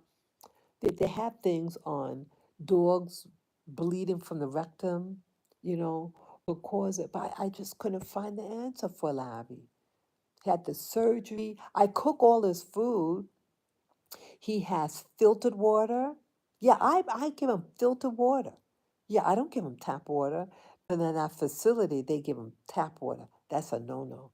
Yeah, I give him filtered water.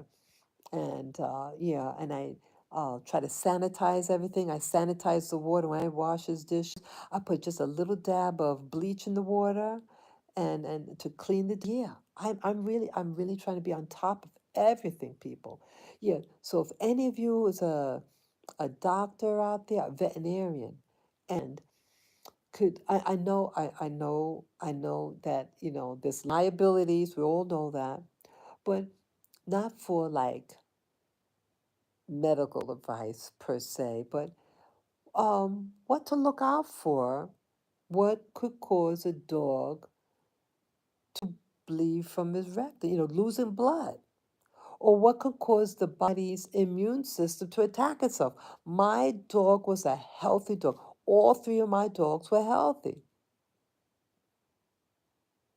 They had a bacterial infection. So what could please, if you know any literature that I can read, and I find out for myself what information you guys know that I can read or do for my dog, or ideas. Again, it's not medical advice. I know you're not allowed to give medical advice, but different things I could look into it. So, what can cause a dog to not want to eat, bleeding from the rectum. They had the emergency surgery, and no cuts, no nothing inside. What can make the dog's immune system? RBCs. I don't know, people. I, I'm, I'm also wondering whether, see, the doctors here, see, they're not, they're doctors, they're veterinarians, but they're not food specialists. Different, it's a different, just like with doctors. They're not nutritionists. They don't know a damn thing about food. They learn about the food pyramid chart, and as I said earlier, the food pyramid chart is not a food pyramid for wellness, it's for disease. It creates the food pyramid chart, creates chronic diseases in humans. It creates chronic diseases in human. Know that. You eat a high carb diet of processed carbs, baby, you're gonna have a problem. You eat the whole food, like foods that have its natural components to it. When you process that carb and refine it, it turns into like a poison. You don't want that. Please, people, don't want that. And that's remind me, I got my sugarcane juice. I went to a different place. I went to my original place and now know where it is. So now I know where to go to um, the next time I go. Yeah, I took a moto down to this other market. It's a big, big market, and something is telling me, hey, maybe instead of going to the market I'm currently going to, it's more dangerous. The travel wise, the ground is it's like these big holes in the ground. All these, you go where the produce is, honey, you're taking a risk because it's just not safe. So um, I don't know. I have to really work this out. I want to have food here. Um, I want to try to get more in bulk, and so I need to be able to have storage for the food. It's expensive. Transportation is always expensive. So if I have the correct container to keep the food in, it keeps it longer, it keeps it fresher, and so I don't have to travel as much. I don't want to have to go out. I like to stay close to home and my little baby with, my little fur baby with me. Um, so yeah, I gotta think of a way. I gotta think what is I want to do what's best for me. Um, yeah, I gotta think what's best for me. It has its risk. Just getting your food. Rwanda, come on. I love you, Rwanda, but come on, you got to have some innovative people out there. Think innovative, Rwanda. You have some good people there. The Rwanda people are good people. They're good people. I'm not. This video again is not to attack, criticize. I'm calling like it is. Come on, we need innovative people in Rwanda so that you can shop safely for your food. And I already fell. I fell and hit my head. Yeah, that happened 2 weeks ago. Yeah, it was a bad month, honey. It was bad. My nose is itching now. Yeah, it was a bad month for me, boy. So much happened to me last month. Yeah, you shouldn't have to risk your life getting your bare essentials for your house, you know? So I gotta think of ways. Um, it's just this part that it can be hectic. It's like right at the mouth of the market. It's like opening, but it's packed with people, and boom, people bang into you, and there's no room. You could fall on your ass. It's awful. Or it's like it's really you're really at your risk. And again, I have to carry my food. So I have like a backpack, but I used to carry my dog. Yeah, I use the same thing. Um, you use what you have. Okay, I've always been that way. You use what you have, and so I have a little backpack, a big backpack. It's heavy, man. Um, but they bang into it. They bang into me, and it's really dangerous. I should get my camera and just it's really, you really, yeah, you risk. So I got to find a place. I want to find a safe place to get my produce. Um, yeah, I like bananas. I got the little bananas. Now I want to incorporate the green banana. I like it for me even. Um, what else? What else? I like what's called dodo. I only see that market there, dodo. Oh, yeah. Um, What else? What else I get now? Yeah, I really don't get a lot for. Then I get meat for my dog. I probably get the meat for my dog. Eggs. They have the Rwandan eggs. Yeah, you can leave your eggs out. They have. I don't know where the other eggs. They have the Rwandan eggs. They're small and a light color, and then you have these large eggs that are brown in color, and Uh, I don't know where they source those other eggs, where they get them from. I have to find out. Um, yeah, and everything's going up. The price for everything is going up. Everything, everything. See, everything affects everything else. And I just want to be on top of it and like what I want. I mean, right now it's rainy season, but I want to. Mm, I really want to get more creative. I want the land to work for me. Right now it's rainy season and I want to be able to capture water for me. YouTube, for like a large scale thing. They had something that attaches to the roof and it drains into containers. I'm thinking, hey, maybe I can get a makeshift one, a little portable one and it capture water. Because now, hey, it's rainy, capture your own water. And then you can filter it, you know. I have a filter, a water filter. I have two filters, one that's attached to in the kitchen sink and a little portable one that it just has a little container with a filter in it and you can move it about, move it anywhere. Oh, yeah, I can put that out there when it's raining too. Yeah, let it work for you, honey. Oh, yeah, maybe I should I want to get containers yeah, some plastic. You want to avoid plastic also, certain plastics. There are plastics that are food, um, um, that is non-toxic. And then, but a lot of plastics are toxic, and the chemicals from the plastic containers and leaches into the food or liquid. Don't want that. And that's another problem I think that's happening with people. People, we eat out, everything's plastic. A lot of people have like plastic soda pop, it's in a plastic container. Um, you gotta, if you can buy from glass, buy glass, things that made in glass, you know.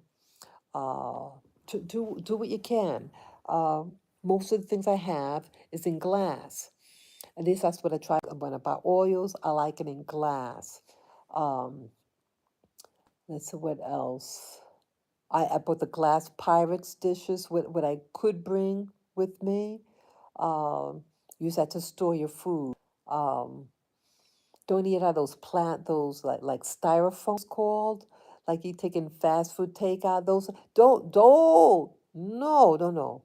And you put in that microwave, zap, all those chemicals go in your food, honey.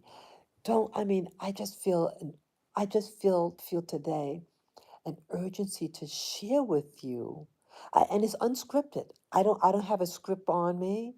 I'm talking from the heart, and I'm letting you know.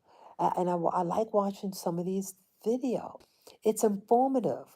The containers that they have water in, a lot of those things they have these chemicals in it, and it leaches into the water. Don't you know they're making these containers, plastic containers, and you kind of run around with it in town? They have this app. What is it made out of? A lot of it is toxic. So I want to get these containers. They come in different sizes. I want to get some. I mean I just want I want to play it smart. I want to play it smart. Things are People's lives are real delicate, honey. My life was delicate too, and I'm just, I learned of someone that I know passed away over the weekend. Um, yeah, so I'm sensitive about things that are happening all over the world. Yeah, there's a shifting out there, and some people call it what they call it the polar shift. Those new ages, polar shift, something like that, or new energies. I think they're partially right. There is a shift in something happening, atmosphere, how people are acting. Something is happening global, and I just want to play it safe. And I want to do what's beneficial. And this video, again, it's about awareness. It's about encouraging the people of Rwanda or all over the world and Black America. Hey, start producing your own food. Start producing your own food. Some of the worst food is in the Black neighborhood. It's not their food. It's somebody else's food that don't like you. They don't like you. They like your money. Start producing your own food. We used to live long. My ancestors, and for their day, they lived long. My mother's people, my father's mother, they lived to a long age. I have an ancestor that lived to 107 years old. 107. They're in a newspaper article. Yes, she did look old, people. But 107 is 107 years old. And I see what I said to myself. I said, universe, I like to live a long, old, healthy age. Now, there's some people that live kind of long, but the sickness, though. I don't want to live in sickness. I want to live in wellness. Thank you for the thumbs up there. Yeah, I want to live in wellness. It's a great, I think she'll be my great great grand aunt. Yeah, she never got married and she never had kids. And yeah, women, I'm saying it, women who don't get married and don't get kids live the longest. We live the longest. Want to hear why? Well, when she's married with kids, you get you get burned out. You get burned out. But you know who lives long also? Men who marry live longer. Men who marry live longer than men who don't marry, because men who don't marry don't have women nagging them to go to the doctors. You get when they right, and you hear it. You hear it all the time. Well, my wife made me go to the doctor, right? Am I lying? Am I lying, people? Am I lying to you? You know I'm not lying. And any guys that are watching this, you know what you do. You don't like going to the doctor. You don't like examine. And it's men that don't like getting needles, right? It's the men. They're the ones that faint. They're the ones that faint in offices when they get in there a needle and all. Yeah. Yeah, women have a higher tolerance for pain, but I do not like pain, people. I really don't. I don't like pain. So, yeah, I'm just aware, and if I could at least what my aim, what my desire is, I want to live the natural life. I know that sounds real corny, but I live the urban life for. I want to live the more rural, natural lifestyle. Um, I want to prepare my own food.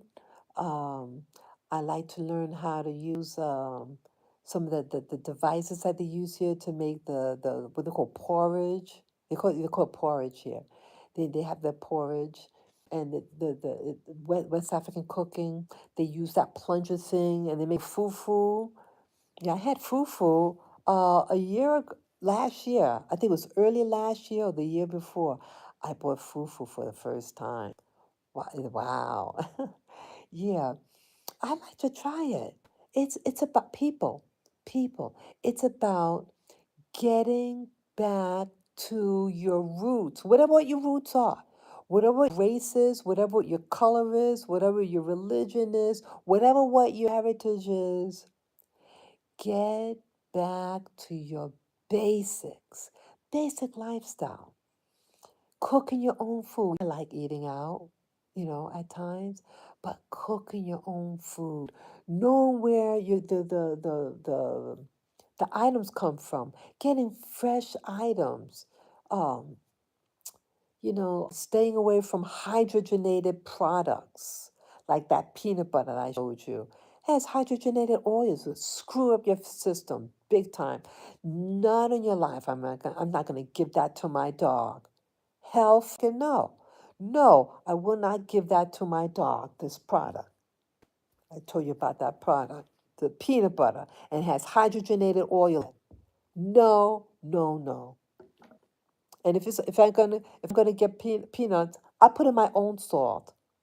Yeah, I have sea salt. Stay away from table salt. Table salt is that processed salt. It's easy to pour. They put ingredients. They put stuff in it. You don't want that. It's poison. It's poison. Get sea salt. Sea salt is mildly processed. Um, they do mill it, they crush it. You can get like rock salt, and you break it up at home. If you have a power blender, you can do that. Get the whole form. When you start extracting things from the natural component of that food, you got poison. Okay, uh, rather white rice, eat the brown rice. It had the vitamins and minerals are in um the the outer coating of that grain, you know? Yeah, you strip it, that's why a lot of stuff are what they call enriched flour. That means they extracted everything from all the goodness of that food, and then they had to put back in the nutrients, artificially. You didn't know. Please don't. Please, please avoid it. Please avoid it. Yeah. It's fall now the northern states in America. Okay, if you're north of the board, north of the equator, it's cold. It's getting colder, and people are more up to, get colds and flus and things like that. People, please, please listen. Um, if you, maybe you can get a blender too, and you could get your fresh veggies. You could make your little soups.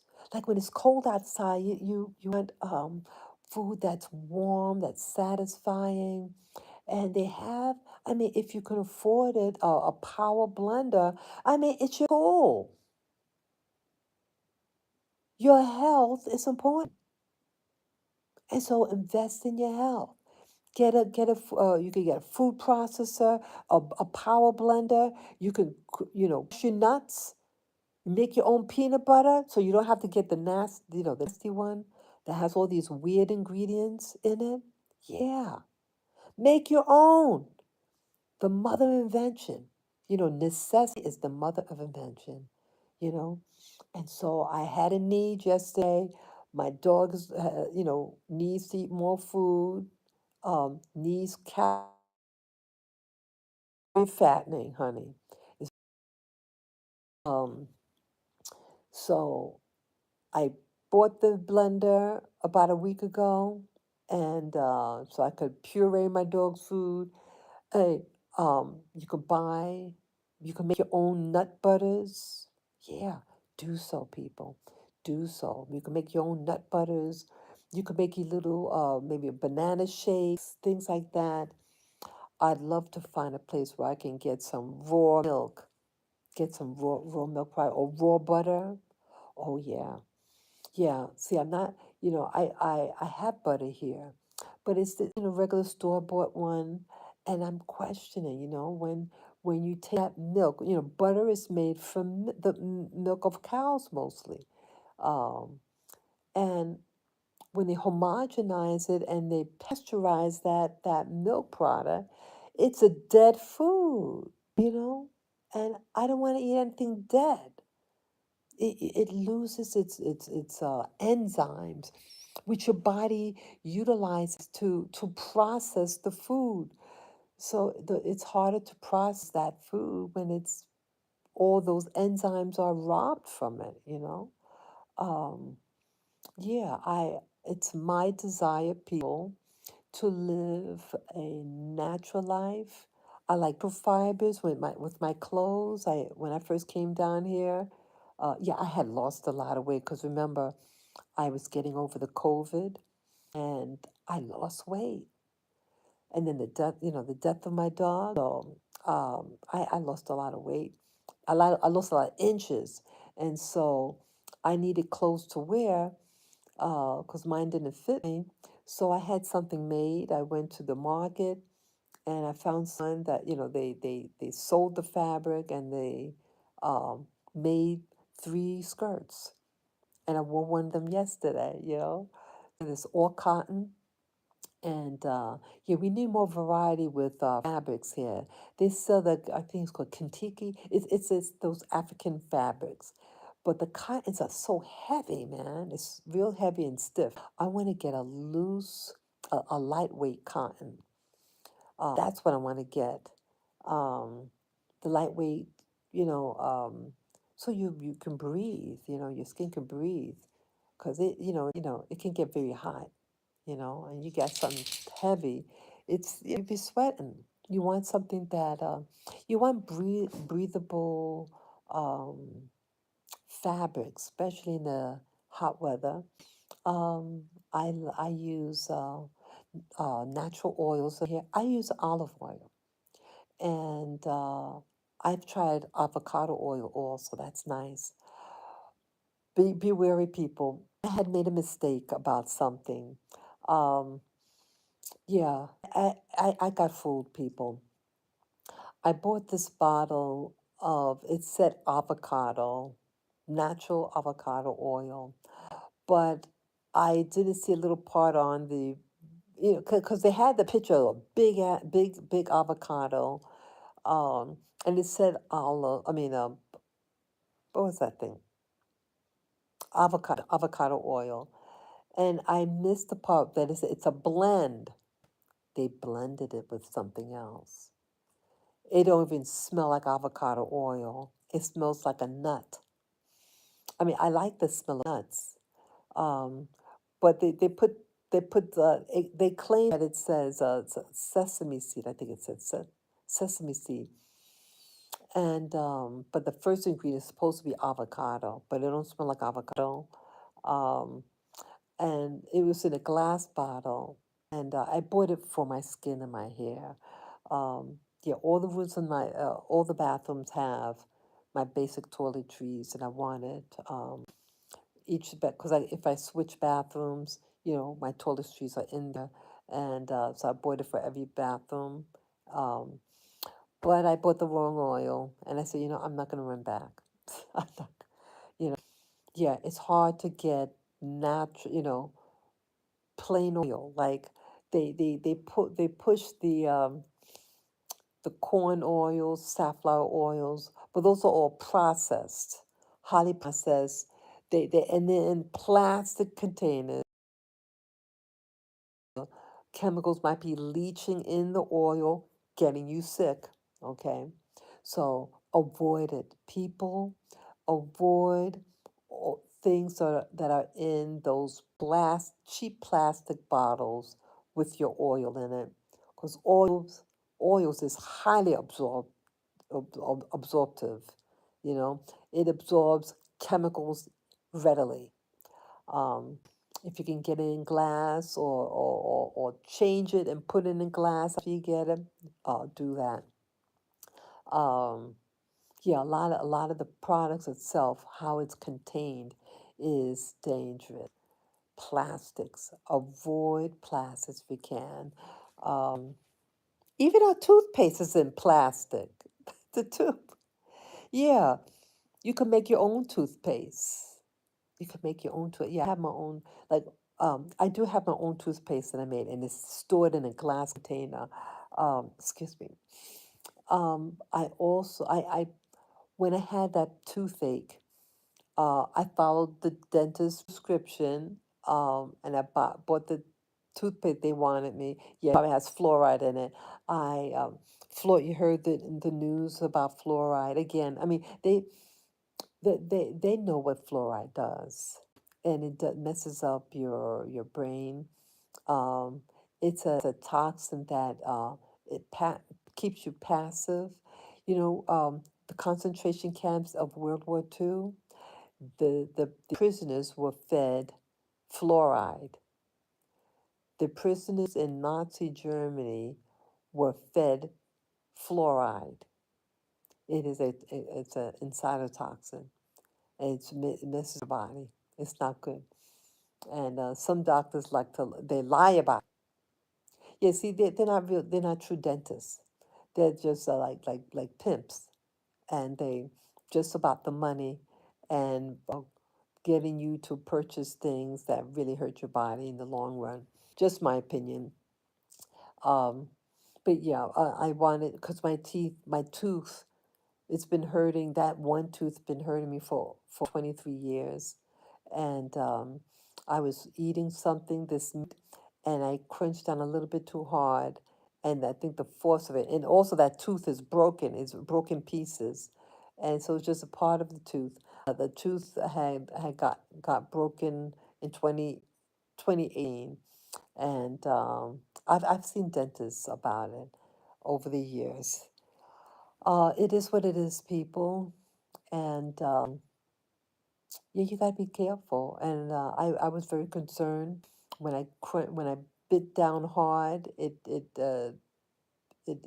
hurt the soft tissue underneath my mouth, and the pain was excruciating. Even gargling with salt water, it burned the tooth. It was excruciating pain.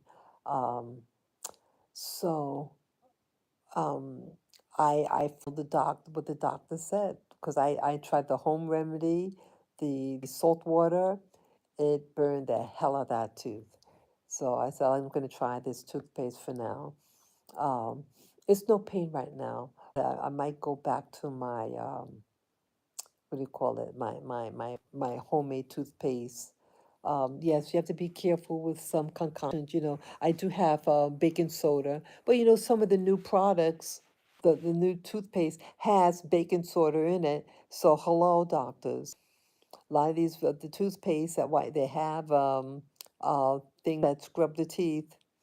Um, they're all chemical whiteness too. Uh, I don't want I want to stay away from any chemical whiteners. Um, but if I want to keep my teeth clean and healthy. And yeah, you have healthy teeth. You probably have a healthier body. Um, yeah, I want healthy teeth. What else? Yeah, just people. I just think it's the sign of the times to be aware what's being put inside your body. Be aware, and it's your body, and you have a choice what goes in it. You have the choice. Take back the choice for you to live and to thrive upon. Be careful, people. You know, do your research and share what you learn. Share what you learn. Um, yeah, so that's my journey today, and yeah, I have been. Yesterday, I went out several times with Lavender, had him on my back, in the little carrier. It's like a little backpack for dogs, and I want to keep him with me, and he's very delicate at times, and I want to get him stronger. I mean, it's like he goes back and forth, his health, but I want my little boy to last a little longer and keep him strong and healthy, and try to do little proactive things that I can do for my dog, and I'll keep him. If I can bring him shopping with me, I want to bring him shopping, mommy. He seems to like going out.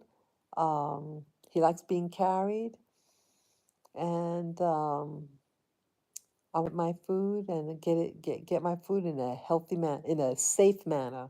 Yeah, traveling to get your food is challenging. It's quite challenging at times. I hope you like this video. I know I said a lot, and it's about loving yourself, and it's about encouraging people here in Rwanda that there's options. That's the other key thing, that Rwanda, you have options. You use your imagination and think outside of the box, okay? And think of things what people could use and how to perfect it, how to perfect what's already is, the quality of food, the products like rice, maybe to learn how to clean it better, have a very clean rice. In America, you can get really clean rice, and some of it you have to wash. It's that safe. You don't have rocks and stuff in it. You know. So yeah, here the food here can be quite a challenge, and it could break your tooth. The grains and stuff like that, the pebbles and parts of twigs and things like that, and you got to clean it out. So, yeah, that. And you could, like this video I'm watching on Business Insider. It's a channel, and it shows people who, just regular folk all over the world, who have a skill at something, and then they perfect it, and they form a market. Rwanda, you can do the same. Find out something you're good at and then market it for you, for your edification, and to bring in variety on here in Rwanda. I'm just a retiree, but part of me is thinking, hey, what could I do here? Once I really get acclimated here, learn the language, what can I do to service the people here of Rwanda, the country. What could I do? What could I produce? It's things that I'm thinking about. I'm thinking about it. What could I do? I want to create something healthy for me to live with.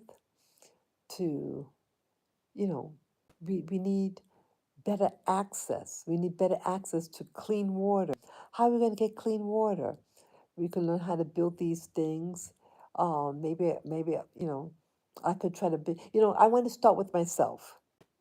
Okay, I want to be able to collect my water if I can.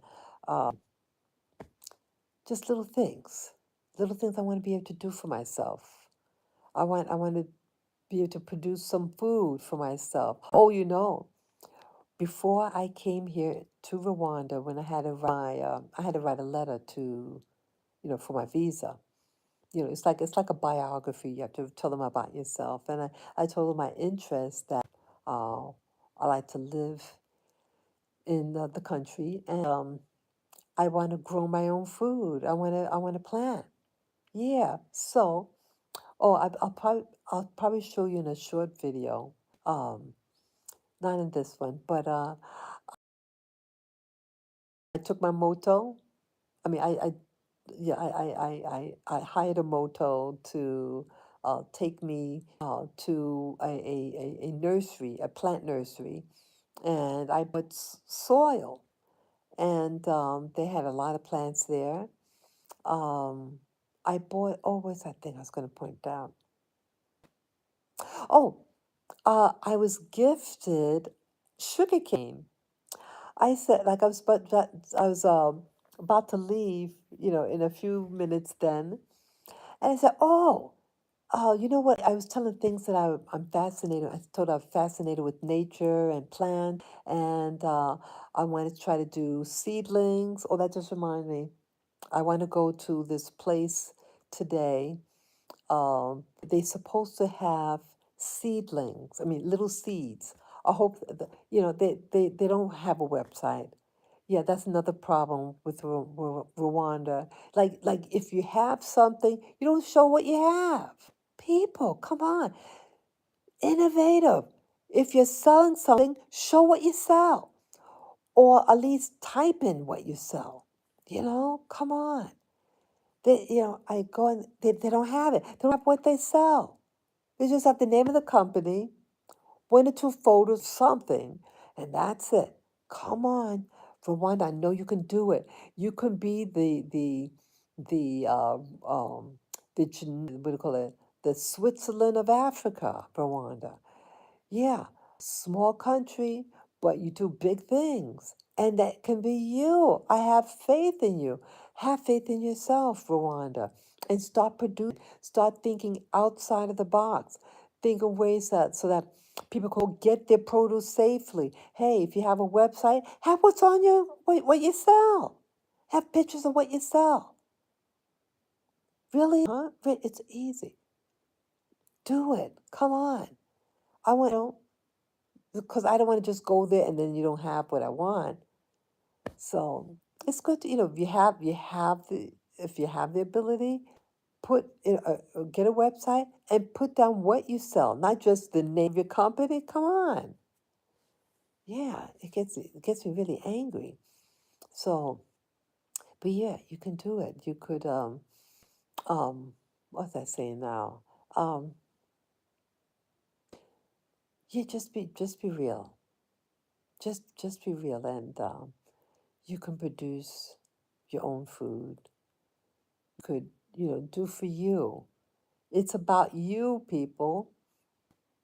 Stop being mechanical. Stop being like the, people who just don't, they just, it's like they're giving up themselves, and they let everybody give them every riffraff. You don't have to. You could say no. Say no if you can. Learn how to say no. I'm learning how to say no. I'm learning how to have boundaries. I'm speaking up now. I'm more um forthcoming what's on my mind, and it takes adjustment.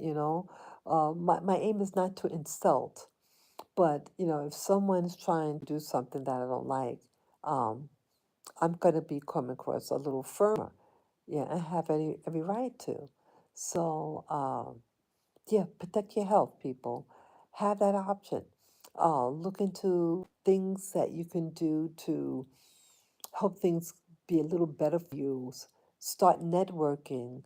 Have a good website with the pictures of what you sell. Uh, and the description about what why you sell what you're selling. I mean, what what are the benefits of your product? Let people know. So yeah, I'm getting tired now. Yeah, my eyes are getting a little tired here, but I just had to get out things off my chest and see that Rwanda is a diamond in the rough. It surely is. It's a beautiful place, beautiful people. Uh, I have beautiful hope for Rwanda, but you can more for yourself. You can do more.